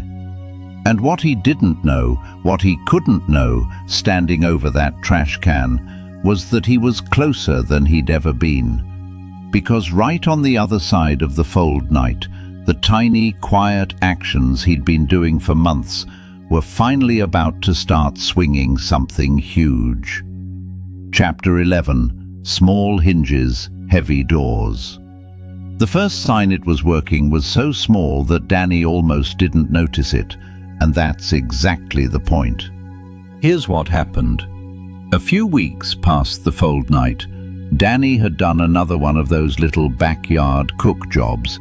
He did them sometimes now, quietly, cash gigs, part of building without announcing, and a woman came up to him afterward, a stranger, friend of a friend, and asked if he did events. Said her sister was having a thing next month, 40 people, and could she pay him to cook. Handed him her number. That's it. That's the whole moment. No ribbon cutting, no line around the block, no fire emojis. One stranger, one phone number, one small paid gig. But Danny sat in his car afterward, new to him used car now, he'd finally dealt with that. And he looked at that number written on a napkin, and something moved in his chest. Because he understood what it was. It wasn't a truck. But it was the first time the dream had ever reached back. The first time something came toward him because of the work, instead of him having to push the whole thing uphill alone. A tiny crack of light coming from the dark he'd been grinding in for months. Now here's the thing I need you to understand about that napkin, because it's the whole shape of how change actually works. Small hinges swing heavy doors. Think about a real door. A big, heavy one, hundreds of pounds, solid oak, the kind in an old building. And it swings open, easy, smooth, on a hinge that's 3 inches long. Tiny. That little hinge moves this enormous, heavy thing, no problem. The hinge is small, the door is heavy, and the small hinge is what moves the heavy door. Your life is the heavy door, and you keep waiting to move it with some huge, dramatic shove, the big launch, the big leap, the massive change. But that's not how heavy doors move. They move on small hinges. Small, consistent, almost unnoticeable actions. The onions at 2 a.m., the one recipe, the one backyard gig, the one rep done bored, the one night you didn't fold. Each one tiny, each one feeling like nothing in the moment. And then one day the enormous door of your life just swings, and a stranger hands you a napkin, and you realize all those tiny hinges were connected to something huge the whole time. Here's the open loop, though, because this is where Danny almost misread the moment. He got that napkin, that first little sign, and his instinct, the old instinct, the Chapter 3 instinct, came roaring back. This is it. Announce it. Post it. Tell the group chat the truck is happening. Share the win. Get the applause. One small sign, and the pull to run out into the light and shine before he'd actually built anything came back stronger than ever. Hold that. Because what he did with that first small win, whether he ran to the light with it or kept it in the dark and let it compound, that decided whether it stayed one napkin or became something more. Let me talk to you, because you've got this exact impatience, and it's costing you. Here's how it shows up. You want the door to swing all at once. You do the small thing a few times, and you don't see the heavy door move, because heavy doors don't move visibly at first. The hinge is turning, but the door's so big, the motion's too slow to see. And you go, this isn't working, this small stuff is pointless. And you quit looking for a bigger shove. You skip the small hinges because they feel too small to matter. One workout won't change my body. One page won't write a book. One quiet rep won't build a dream. And you're right, one won't. But one, repeated, is the only thing that ever has. The smallness is the whole trick. Small enough that you can actually do it tired, broke, and doubting, and consistent enough that it swings the heaviest door there is. And the reason you can't see it working is the cruelest part. The door moves so slowly at first that for a long time it looks like nothing's happening. Months, sometimes. You're turning the hinge every night, and the giant door just sits there, and it feels pointless, right up until the moment it doesn't, until the stranger hands you the napkin, and you realize it was moving the whole time, just too slow and too heavy for you to see. Here's the answer, what Danny did with the napkin. He did not announce it. He held that first small win in the dark, same as all the reps.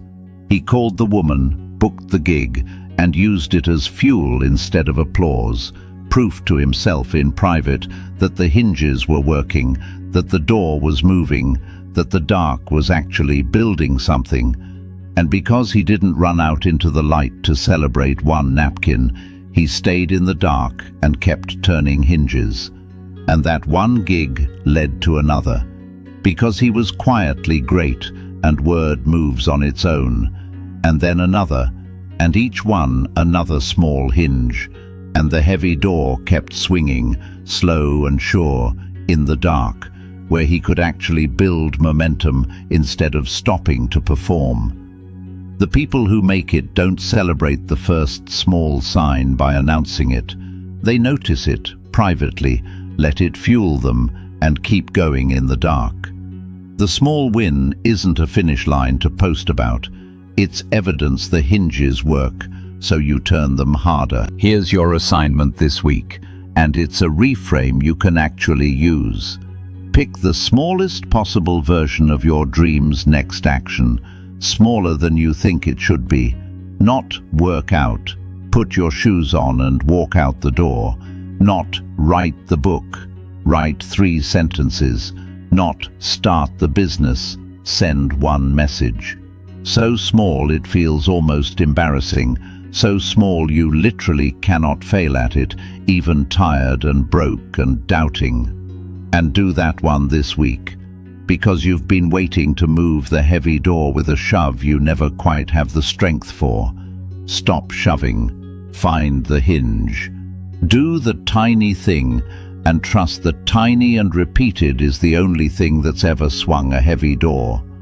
And when a small sign comes, and it will, if you keep turning the hinge, don't run to the light with it. Keep it. Let it fuel the next rep in the dark. Win in the dark. And winning in the dark looks like this. Small hinges, turned every day, moving a door so heavy and so slow you can't even see it move. Until one day a stranger hands you a napkin and you realize the door's been swinging the whole time.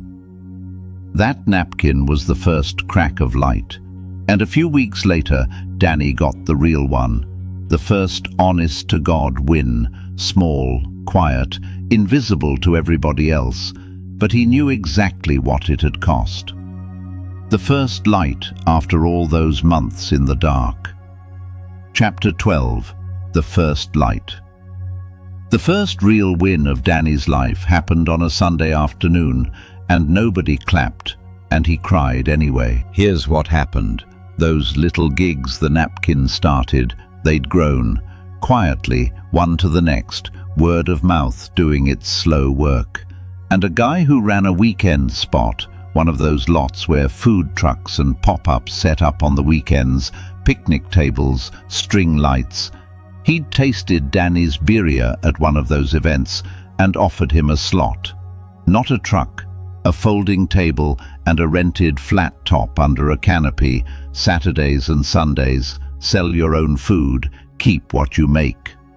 And that first Sunday, Danny set up his little table, string lights coming on as the desert sky went pink and purple, the flat top hissing, his birria, the recipe he'd broken and burned and rebuilt 100 times at 2 a.m., going out to actual paying strangers who'd walked up because they wanted it. And they came back. That's the thing. People bought one, ate it standing there, and got back in line for another. A woman told her husband, "You have to try this." A guy asked if Danny had a card, a truck, an Instagram, anywhere he could follow. By the end of the night, Danny had sold out, completely, empty pans, a cash box with more in it than he'd expected.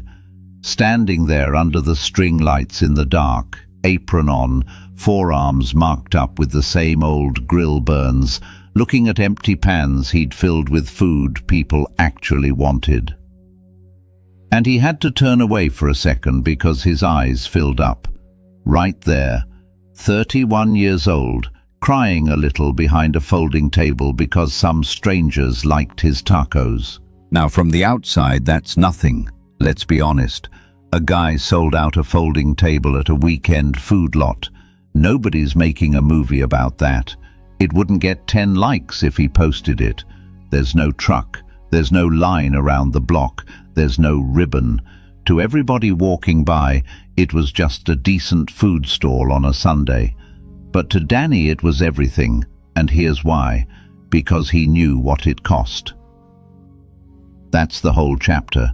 That's what I need you to understand about the first light. Nobody else can see what your win cost you. That's what makes the quiet wins hit so much deeper than the loud ones. When those strangers came back for seconds, they saw tacos. They didn't see the 400 nights of onions at 2 a.m. They didn't see the burnt batches, the floppy first tortillas. You sure you know what you're doing, Chief? They didn't see the boring middle where the fire went out, or the empty room, or the kitchen floor, or the night he held the whole dream over the trash can. They saw a good taco on a Sunday. Danny saw all of it. Every dark hour that folding table was built on, condensed into one moment of empty pans and a stranger asking for his Instagram. And that's why it broke him open a little, because he was the only person on earth who knew the real price of that ordinary-looking win. He'd paid it alone, in the dark, for months, and now, for one night, he got to stand in a little bit of light and know it was real. Here's the open loop, because even here, even in his first real win, there was a test. Standing there with the empty pans, the old thing came up one more time, and hard. Now you post it, now you announce it, now you go back to that group chat you went silent on, and you show them, sold out, first night, I told you, watch me, remember? The pull to finally cash in all that silence for a big, loud, public victory lap was almost overwhelming. He'd earned it, hadn't he? After all those months in the dark, didn't he deserve to finally shine? Hold that. Because what he did in that moment, whether he grabbed for the applause at last or let the winds stay quiet a little longer, showed exactly how much he'd changed. Let me talk to you, because you need to hear this about your own first light, whenever it comes. Your first real win probably won't look like much to anybody else.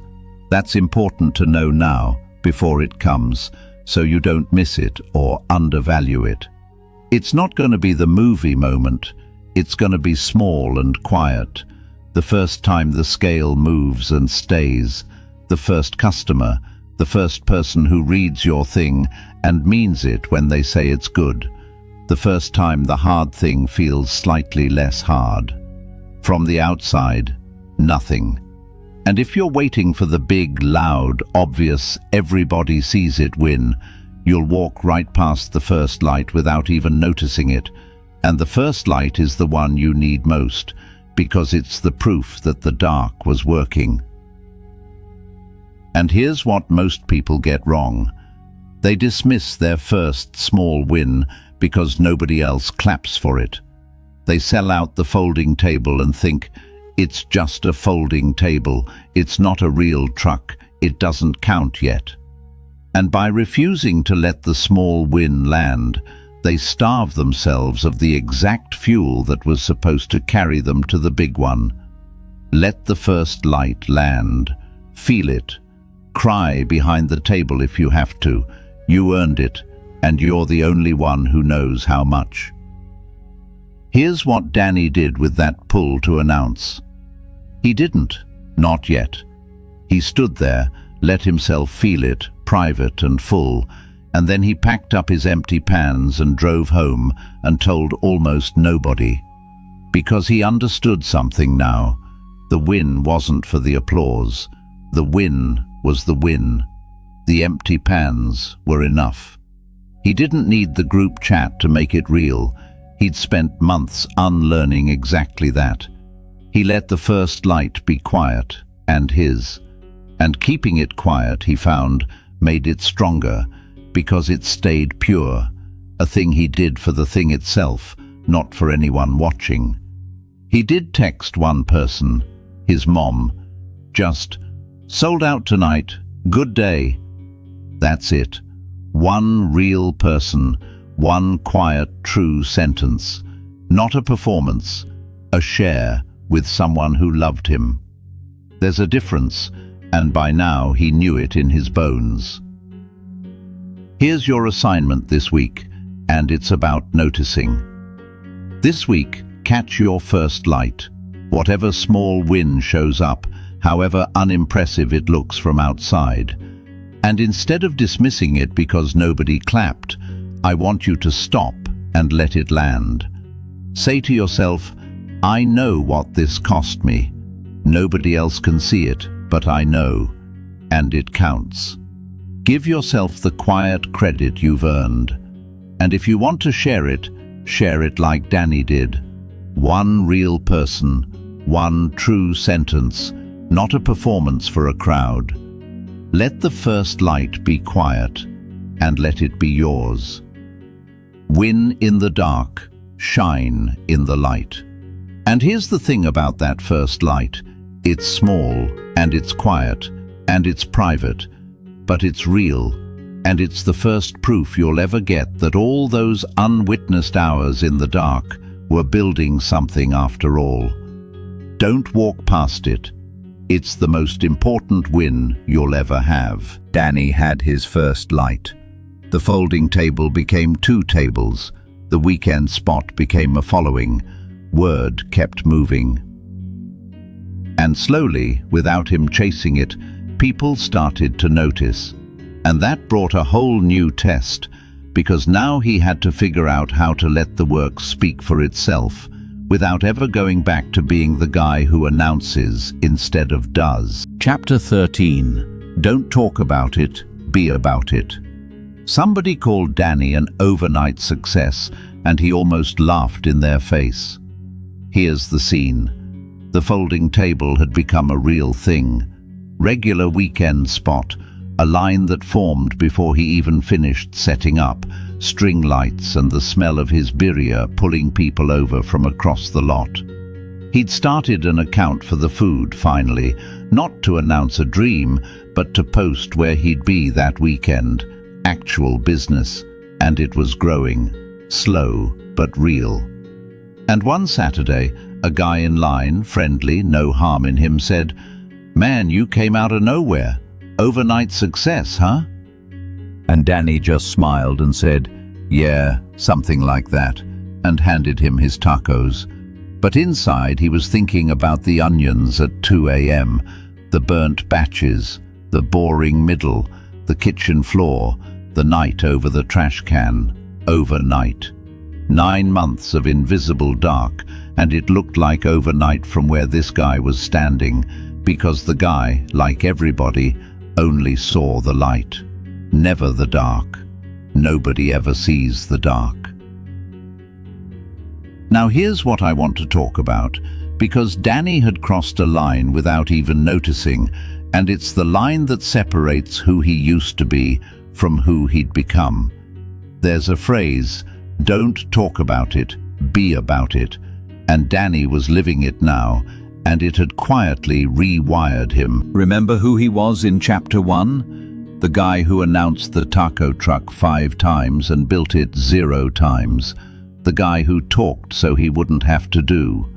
The guy whose whole relationship with the dream was words. Words in a group chat. Words that got fire emojis. Words that replaced action. That was talk about it. That was a man whose dream lived entirely in his mouth. And now? He never talked about the dream at all anymore. He just did it every weekend at a folding table and let the tacos say everything. He'd become be about it. And the difference between those two men is the difference between a guy who's still announcing at 40 and a guy standing behind a table that's sold out again. Here's the deep thing about it, the part that actually changed him, not just his results. Somewhere in those silent months, the reason he was doing it had flipped completely. Back at the start, he wanted the truck so people would be impressed. It was about approval, the applause, the fire emojis, being seen as the guy with the dream. Remember Chapter 3, that hard question, Did he want the truck, or did he want people impressed by him? Back then, honestly, it was mostly the second one. But you can't survive the dark on approval, because the dark has no approval in it. So the months of empty rooms and unwitnessed reps burned that out of him, and what grew in its place was something else entirely. He wanted the food to be good, actually good, not good enough that people clap. Good for its own sake, good because he couldn't stand to send out a broken batch, good the way a craftsman wants the thing to be right, whether anybody notices or not. He'd stopped chasing approval and started chasing mastery. And that switch is everything, because approval is a bottomless pit that never fills. But mastery feeds you. Mastery you can chase forever, and it makes you better every single day instead of emptier. Here's the open loop, though, because the growing account brought back an old danger in a new costume. Now that people were watching, now that the account was growing, the line was forming, the old approval hunger tried to sneak back in wearing new clothes. Danny caught himself one night, tempted to post about how hard he'd worked, to tell the story, to let people know about the 2 a.m. onions and the fold night, so they'd admire the grind, so they'd know he wasn't really an overnight anything, to finally get credit for the dark. Hold that. Because whether he grabbed for that credit, whether he needed people to know what it cost, was the last test of whether he'd really changed or just gotten better at the same old game. Let me turn to you, because you're probably still a talk about it person in at least one part of your life. Most of us are. Here's how you know. There's a thing you talk about way more than you do. You've got opinions about the dream, plans for the dream, a whole identity around being the kind of person who's gonna, and very little actual doing. You're about it in your words and words only. And here's the uncomfortable truth. Talking about it feels almost the same as being about it from the inside.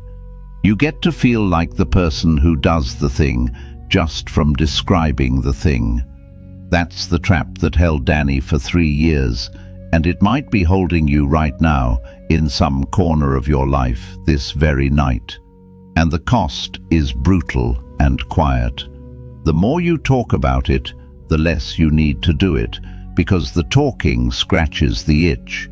So the biggest talkers become the smallest doers, not because they're frauds, but because they keep spending, in words, the exact energy the doing needed. Here's the answer, what Danny did with that temptation to post about his grind. He didn't. He let them call him an overnight success, and he let it go. Because he realized needing people to know what it cost is just approval hunger wearing a humble costume. The whole point of winning in the dark is that it's yours. You don't need anyone to know the price you paid, because you know, and that's enough. And that private knowing is the strongest thing you own. The second you need the world to see your grind, you've handed your power back to the crowd. So he let them think it was overnight. He kept the dark to himself. And he let the only thing that spoke be the food. Don't talk about it. Be about it. Let the work be so good it makes the argument for you, while your mouth stays shut. Here's your assignment this week, and it's a quiet swap. Find the one thing you talk about more than you do. Be honest, you know which one.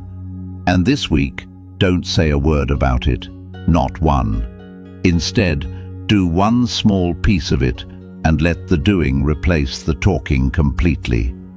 Every time you feel the urge to talk about it, to announce, to explain your plan, to get credit for the grind, swallow it and go do 3 minutes of the actual thing instead.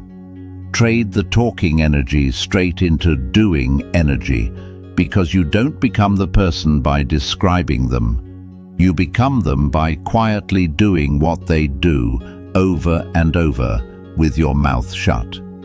And if someday somebody calls you an overnight success, smile, say something like that, and keep the dark to yourself. It's yours. Win in the dark, shine in the light, but let your work do the shining, not your mouth. Be about it so completely that you don't need to talk about it at all. So Danny stayed quiet and let the food talk, and the food talked loud.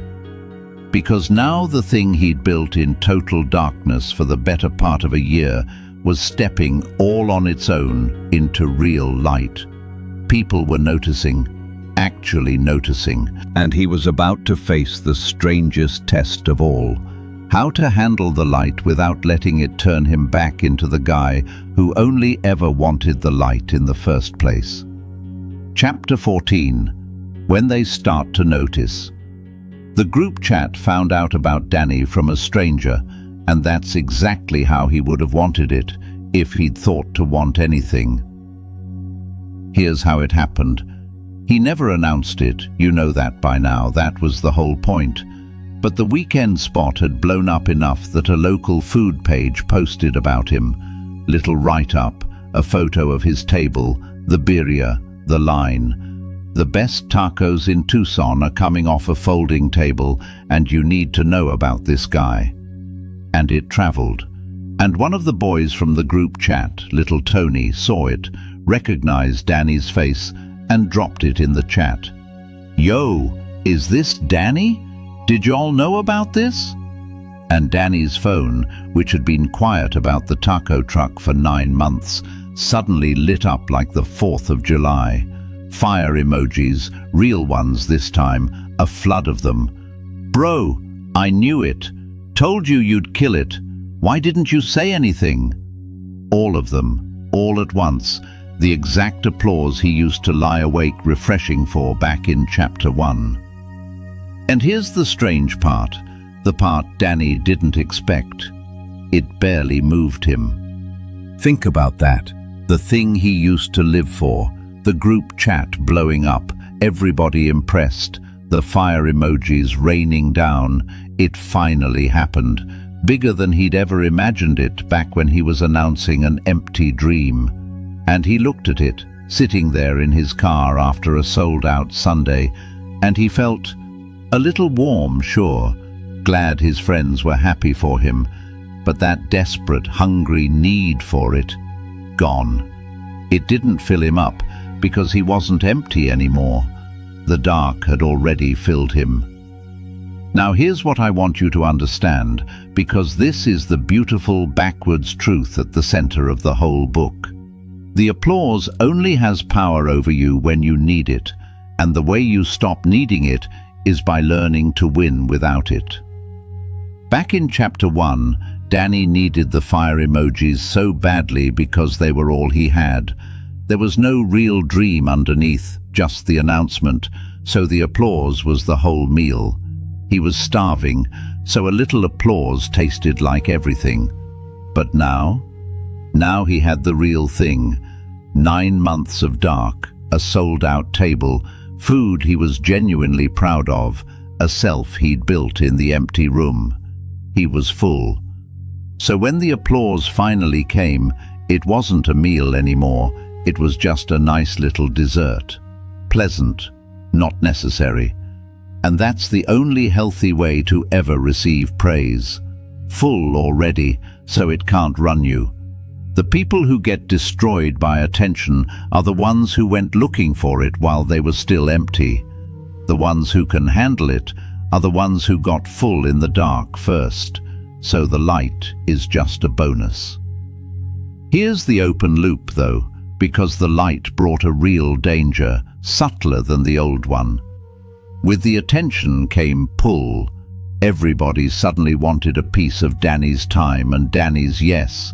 Do a collab, come cook at this thing for exposure, partner up, franchise it, quick, strike while it's hot, get bigger, faster, louder now while people are watching. And a voice came up, an intoxicating one. You're being noticed, so pour everything into the noticing, feed the attention, chase the growth, ride the wave as high and as fast as you can. And Danny felt himself getting pulled toward the light like a moth, the same moth from that parking lot back in Chapter 2, banging against the sodium bulb. Hold that, because whether he let the light pull him off his own path was the test of whether 9 months in the dark had actually stuck, or whether the first real spotlight would undo all of it. Let me talk to you, because your version of this is coming too, in whatever you're building. Here's the trap of the light. When people finally start to notice, and if you keep winning in the dark, they will, there's a huge pull to abandon the quiet work that got you there and start performing for the attention instead. To start making choices based on what looks good, what grows fast, what keeps people watching, instead of what's actually good, what you actually set out to build. The light is seductive exactly because you spent so long in the dark, craving it. So the moment it arrives, it can pull you clean off your own path, and you end up chasing the crowd's attention all over again, right back to being the guy who lives for applause, just at a bigger scale. And here's the quiet tragedy of it. People build something beautiful in the dark, for real reasons, and then the light finds them, and they slowly turn it into something hollow, chasing more light. They win in the dark, and then they lose in the light, because they forgot that the dark is what made the thing good in the first place. Here's the answer, what Danny did with all that pull. He kept doing the reps, same as always. He said no to most of it, the fast franchise, the exposure gigs, the strike while it's hot pressure. Not because those were evil, but because he knew the light doesn't build anything, the dark builds. And he wasn't about to stop doing the thing that actually worked just because people were finally watching. He kept his head down, kept the food good, kept winning in the dark, even now that there was light on him, because he understood the light was just the result of the dark, not a replacement for it. The day you stop doing the dark work is the day the light starts to fade, no matter how bright it got. And the group chat? He wrote back one line. Appreciate you boys. Come get some tacos this weekend. That's it. Grateful, warm, and completely unswept away. The applause washed over him, and he stayed exactly who the dark had made him. Here's your assignment this week, and it's a preparation for a good problem. I want you to decide right now, before the light ever hits you, that you will not stop doing the dark work when it does. Make the promise in advance. When people start to notice, I keep my head down and keep doing the quiet reps that got me here. Because the light is coming if you keep winning in the dark, and it will try to pull you off your path with attention and shortcuts and strike while it's hot. And the only way to survive it is to have decided ahead of time that the applause is dessert, not the meal, nice when it comes, but never the reason you cook. And if the light hasn't come yet, good. Use the dark. Get so full in it that when the applause finally shows up, it can't run you because you don't need it anymore. That fullness is the only armor that works against the light. Win in the dark, shine in the light, but never mistake the shining for the winning. The winning always happens in the dark, before anyone's watching, and it has to keep happening there even after they are. Danny handled the light, stayed grounded, kept his head down and the food good, even with people finally watching. And somewhere in there, if you'd asked him, he couldn't have told you the exact day it happened, but he'd become someone completely different from the guy announcing an empty dream to a group chat at 2 a.m. The next chapter is about that guy, the man the dark built. Chapter 15. The Man the Dark Built. One night, Danny caught his own reflection in the dark window of his truck, and for a second he was looking at a stranger. Because there was a truck now, a real one. Not fancy, used, a little dinged, wrapped in a simple design he'd paid a guy to do, his birria recipe painted on the side. He'd closed up for the night, wiped down the counter, string lights off, the lot gone quiet. And he caught himself in the black glass of the truck window, that same black mirror reflection a phone screen makes at 2 a.m., and he stopped. Because the guy looking back wasn't the guy from chapter 1, not even close. That guy, the one lying on top of the covers in a studio apartment, swamp cooler rattling, thumbs hovering over a group chat, announcing a dream he'd never start. That guy was hollow. He needed everyone to believe in him because he didn't believe in himself. He talked because he couldn't do. He checked the likes because the likes were all he had. He was a guy made entirely out of potential, and someday, and watch me. The guy in the truck window was made out of something else, something solid. And Danny stood there trying to figure out what it was and where it came from. Here's what it was, and this is the whole point of everything, so stay with me. The truck wasn't the thing the dark built. The truck was just the evidence. The real thing the dark built was him. Think about everything those silent months actually did to him. The ugly beginning taught him he could be bad at something and survive it, so he stopped being afraid of looking stupid. The invisible reps taught him he could work with no applause, so he stopped needing to be seen. The boring middle taught him he could keep going after the fire went out, so he became disciplined. Actually disciplined, not just motivated. The empty room taught him he could be alone with himself and keep his word, so he learned to trust himself. The fold night taught him he could stand at the bottom, over the trash can, and not quit, so he stopped being afraid of hard days, because he'd survived the hardest one. The thief in the dark taught him to keep his eyes off other people's light, so comparison lost its grip. Every dark thing built a piece of him, and you add all those pieces up, and you get a different man. A man who doesn't need applause, doesn't fear the beginning, doesn't quit in the middle, doesn't fold at the bottom, and doesn't get swept away by the light. That man could have lost the truck tomorrow and been fine, because the truck was never the win. He was the win, and nobody could repossess him. Here's the open loop, the thing Danny sat with, looking at that reflection. He realized that if you gave the old Danny, chapter 1 Danny, this exact truck for free, no work, just handed it to him, he'd have lost it inside a year. Because he didn't have the man to run it. He had the wish for the truck, but not the person the truck required. And that made Danny wonder something that might be the most important question in this whole book. What if the dream was never really about the dream at all? What if the whole point of the taco truck was who he'd have to become to build it? Hold that, because the answer changes what you think you're even chasing. Let me talk to you now, because this is the part that's actually about your life, not Danny's. You think you want the thing, the truck, the body, the business, the money, the house, and you do want it, that's real. But listen to me, the thing is not the prize.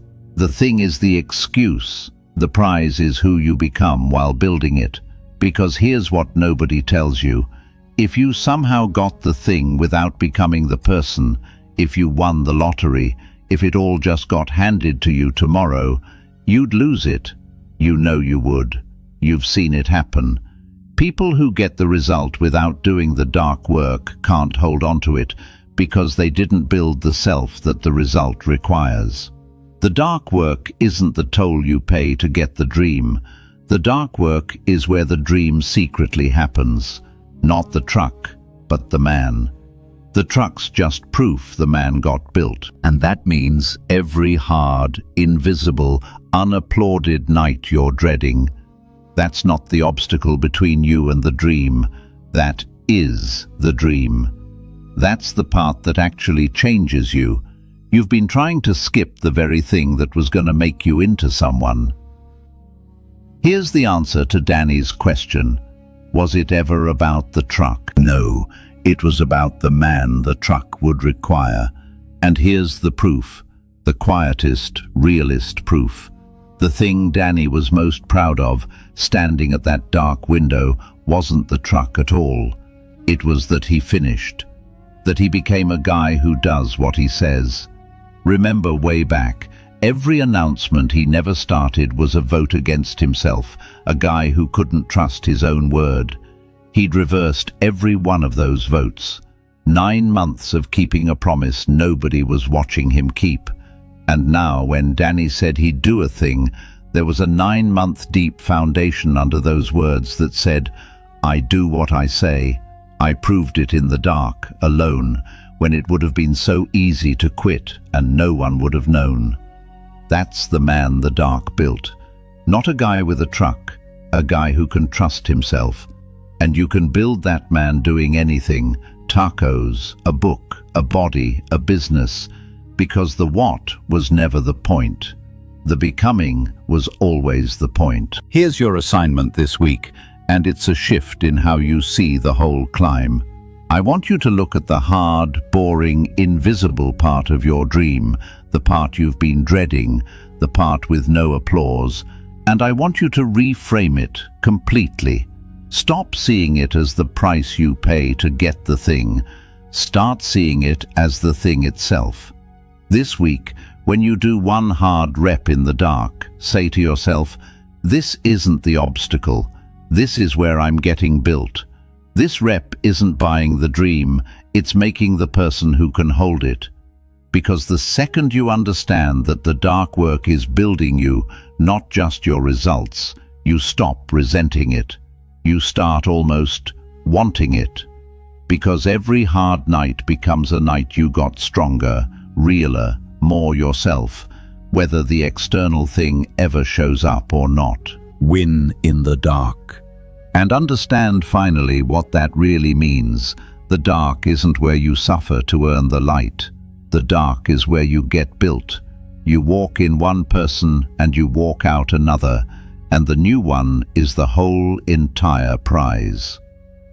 Danny stood at that dark window a while longer, and then he turned off the last light and locked up the truck he'd built in the dark and drove home a man he'd built in the dark too. And there's one more scene I want to show you, the last one, because it brings this whole thing full circle, back to a guy telling somebody about his dream, except everything is different now. Let me take you there. Chapter 16, Shine. Danny told somebody about his dream again, and this time he didn't laugh it off halfway through. Here's the last scene. I want you to see it clean. It's a weekend night at the lot, string lights on. Danny's truck is parked in its spot, the one it's had for a while now, and there's a line, a real line, the kind that forms before he opens. He's behind the window, forearms marked up with the same grill burns he's always had, some old, some new, sending out birria to people who drove across town for it. And there's a kid working the lot that night, young guy, maybe 22, bussing tables for one of the other stands. And on a slow minute he comes up to Danny's window, kind of shy, and says, "Hey man, can I ask you something? I want to do this, like my own thing, food, but I don't know. It's probably stupid, I've got no money, no truck, no..." And he does the thing, the exact thing. He laughs it off halfway through, but it's probably stupid. And Danny stops, because he knows that laugh. He invented that laugh. That's chapter 1, Danny standing at his window, the guy who announces a dream and then kills it with, "But it's probably stupid," before anyone else can. That's the guy checking likes at 2 a.m., mistaking applause for progress, waiting for someone to come save him. Danny's looking at his own reflection from 3 years ago in a 22-year-old kid with grease on his apron and a dream he's already apologizing for. So let me tell you what Danny said, because it's everything I've been trying to tell you this whole time, and now you get to hear it the way the kid heard it. He said, "It's not stupid, but listen to me because I'm only going to tell you the one thing that matters. Don't tell people about it, don't announce it, don't post it, don't put it in the group chat and wait for the fire emojis. That feeling you get when everybody says you should totally do that, that feeling's a trap. It'll make you feel like you started when you haven't. Go quiet instead. Go home tonight and do one small piece of it where nobody can see you, and then do it again tomorrow. And get ready because it's going to be ugly at first, and boring in the middle, and lonely the whole way through, and there's going to be one night where you want to throw the whole thing in the trash. Don't. Not at night. Never quit at night. Nobody's going to clap for you for a long time. Nobody's going to see the work. And that's not the bad part. That's the whole part. Because everybody wants this." And he gestured at the truck, the line, the lights. "But almost nobody will do the part nobody sees. So the part nobody sees is the whole game. You do the work in the dark, for no applause, for no one, for months. And it doesn't just build the truck, it builds you. And one day you look up and you're standing behind your own window, and some kid asks you how you did it. And the honest answer is, I did it where nobody was looking." And the kid just stared at him. And Danny smiled and handed him a taco on the house and said the thing, the signature thing, the thing this whole story was always walking toward. Win in the dark. Then you get to shine in the light, in that order. Always in that order. Now I need to talk to you, one last time, because this was never about Danny, and you've known that since the hook. You're the kid at the window. You're the one with the dream you keep apologizing for. It's probably stupid. You're the one who announces it to the group chat and checks the likes and never starts. You're the one waiting, quietly, secretly, for someone to come tell you you're allowed, for the perfect Monday, for the fire to feel right. I know because I described you in the very first minute of this, and you're still here, which means I was right. And here's what I need you to carry out of this, the whole thing pressed down into one truth. The life you want is built in the hours nobody sees. Not in the announcement, not in the applause, not in the perfect conditions you're waiting for. In the dark, the quiet, boring, lonely, unwitnessed dark, where you do one small rep that nobody claps for, and then you do it again. That's where it all happens. That's where Danny built a truck and a self to run it. That's where you'll build yours. And nobody's coming to do it for you, but you already knew that. And by now you know that's not the bad news.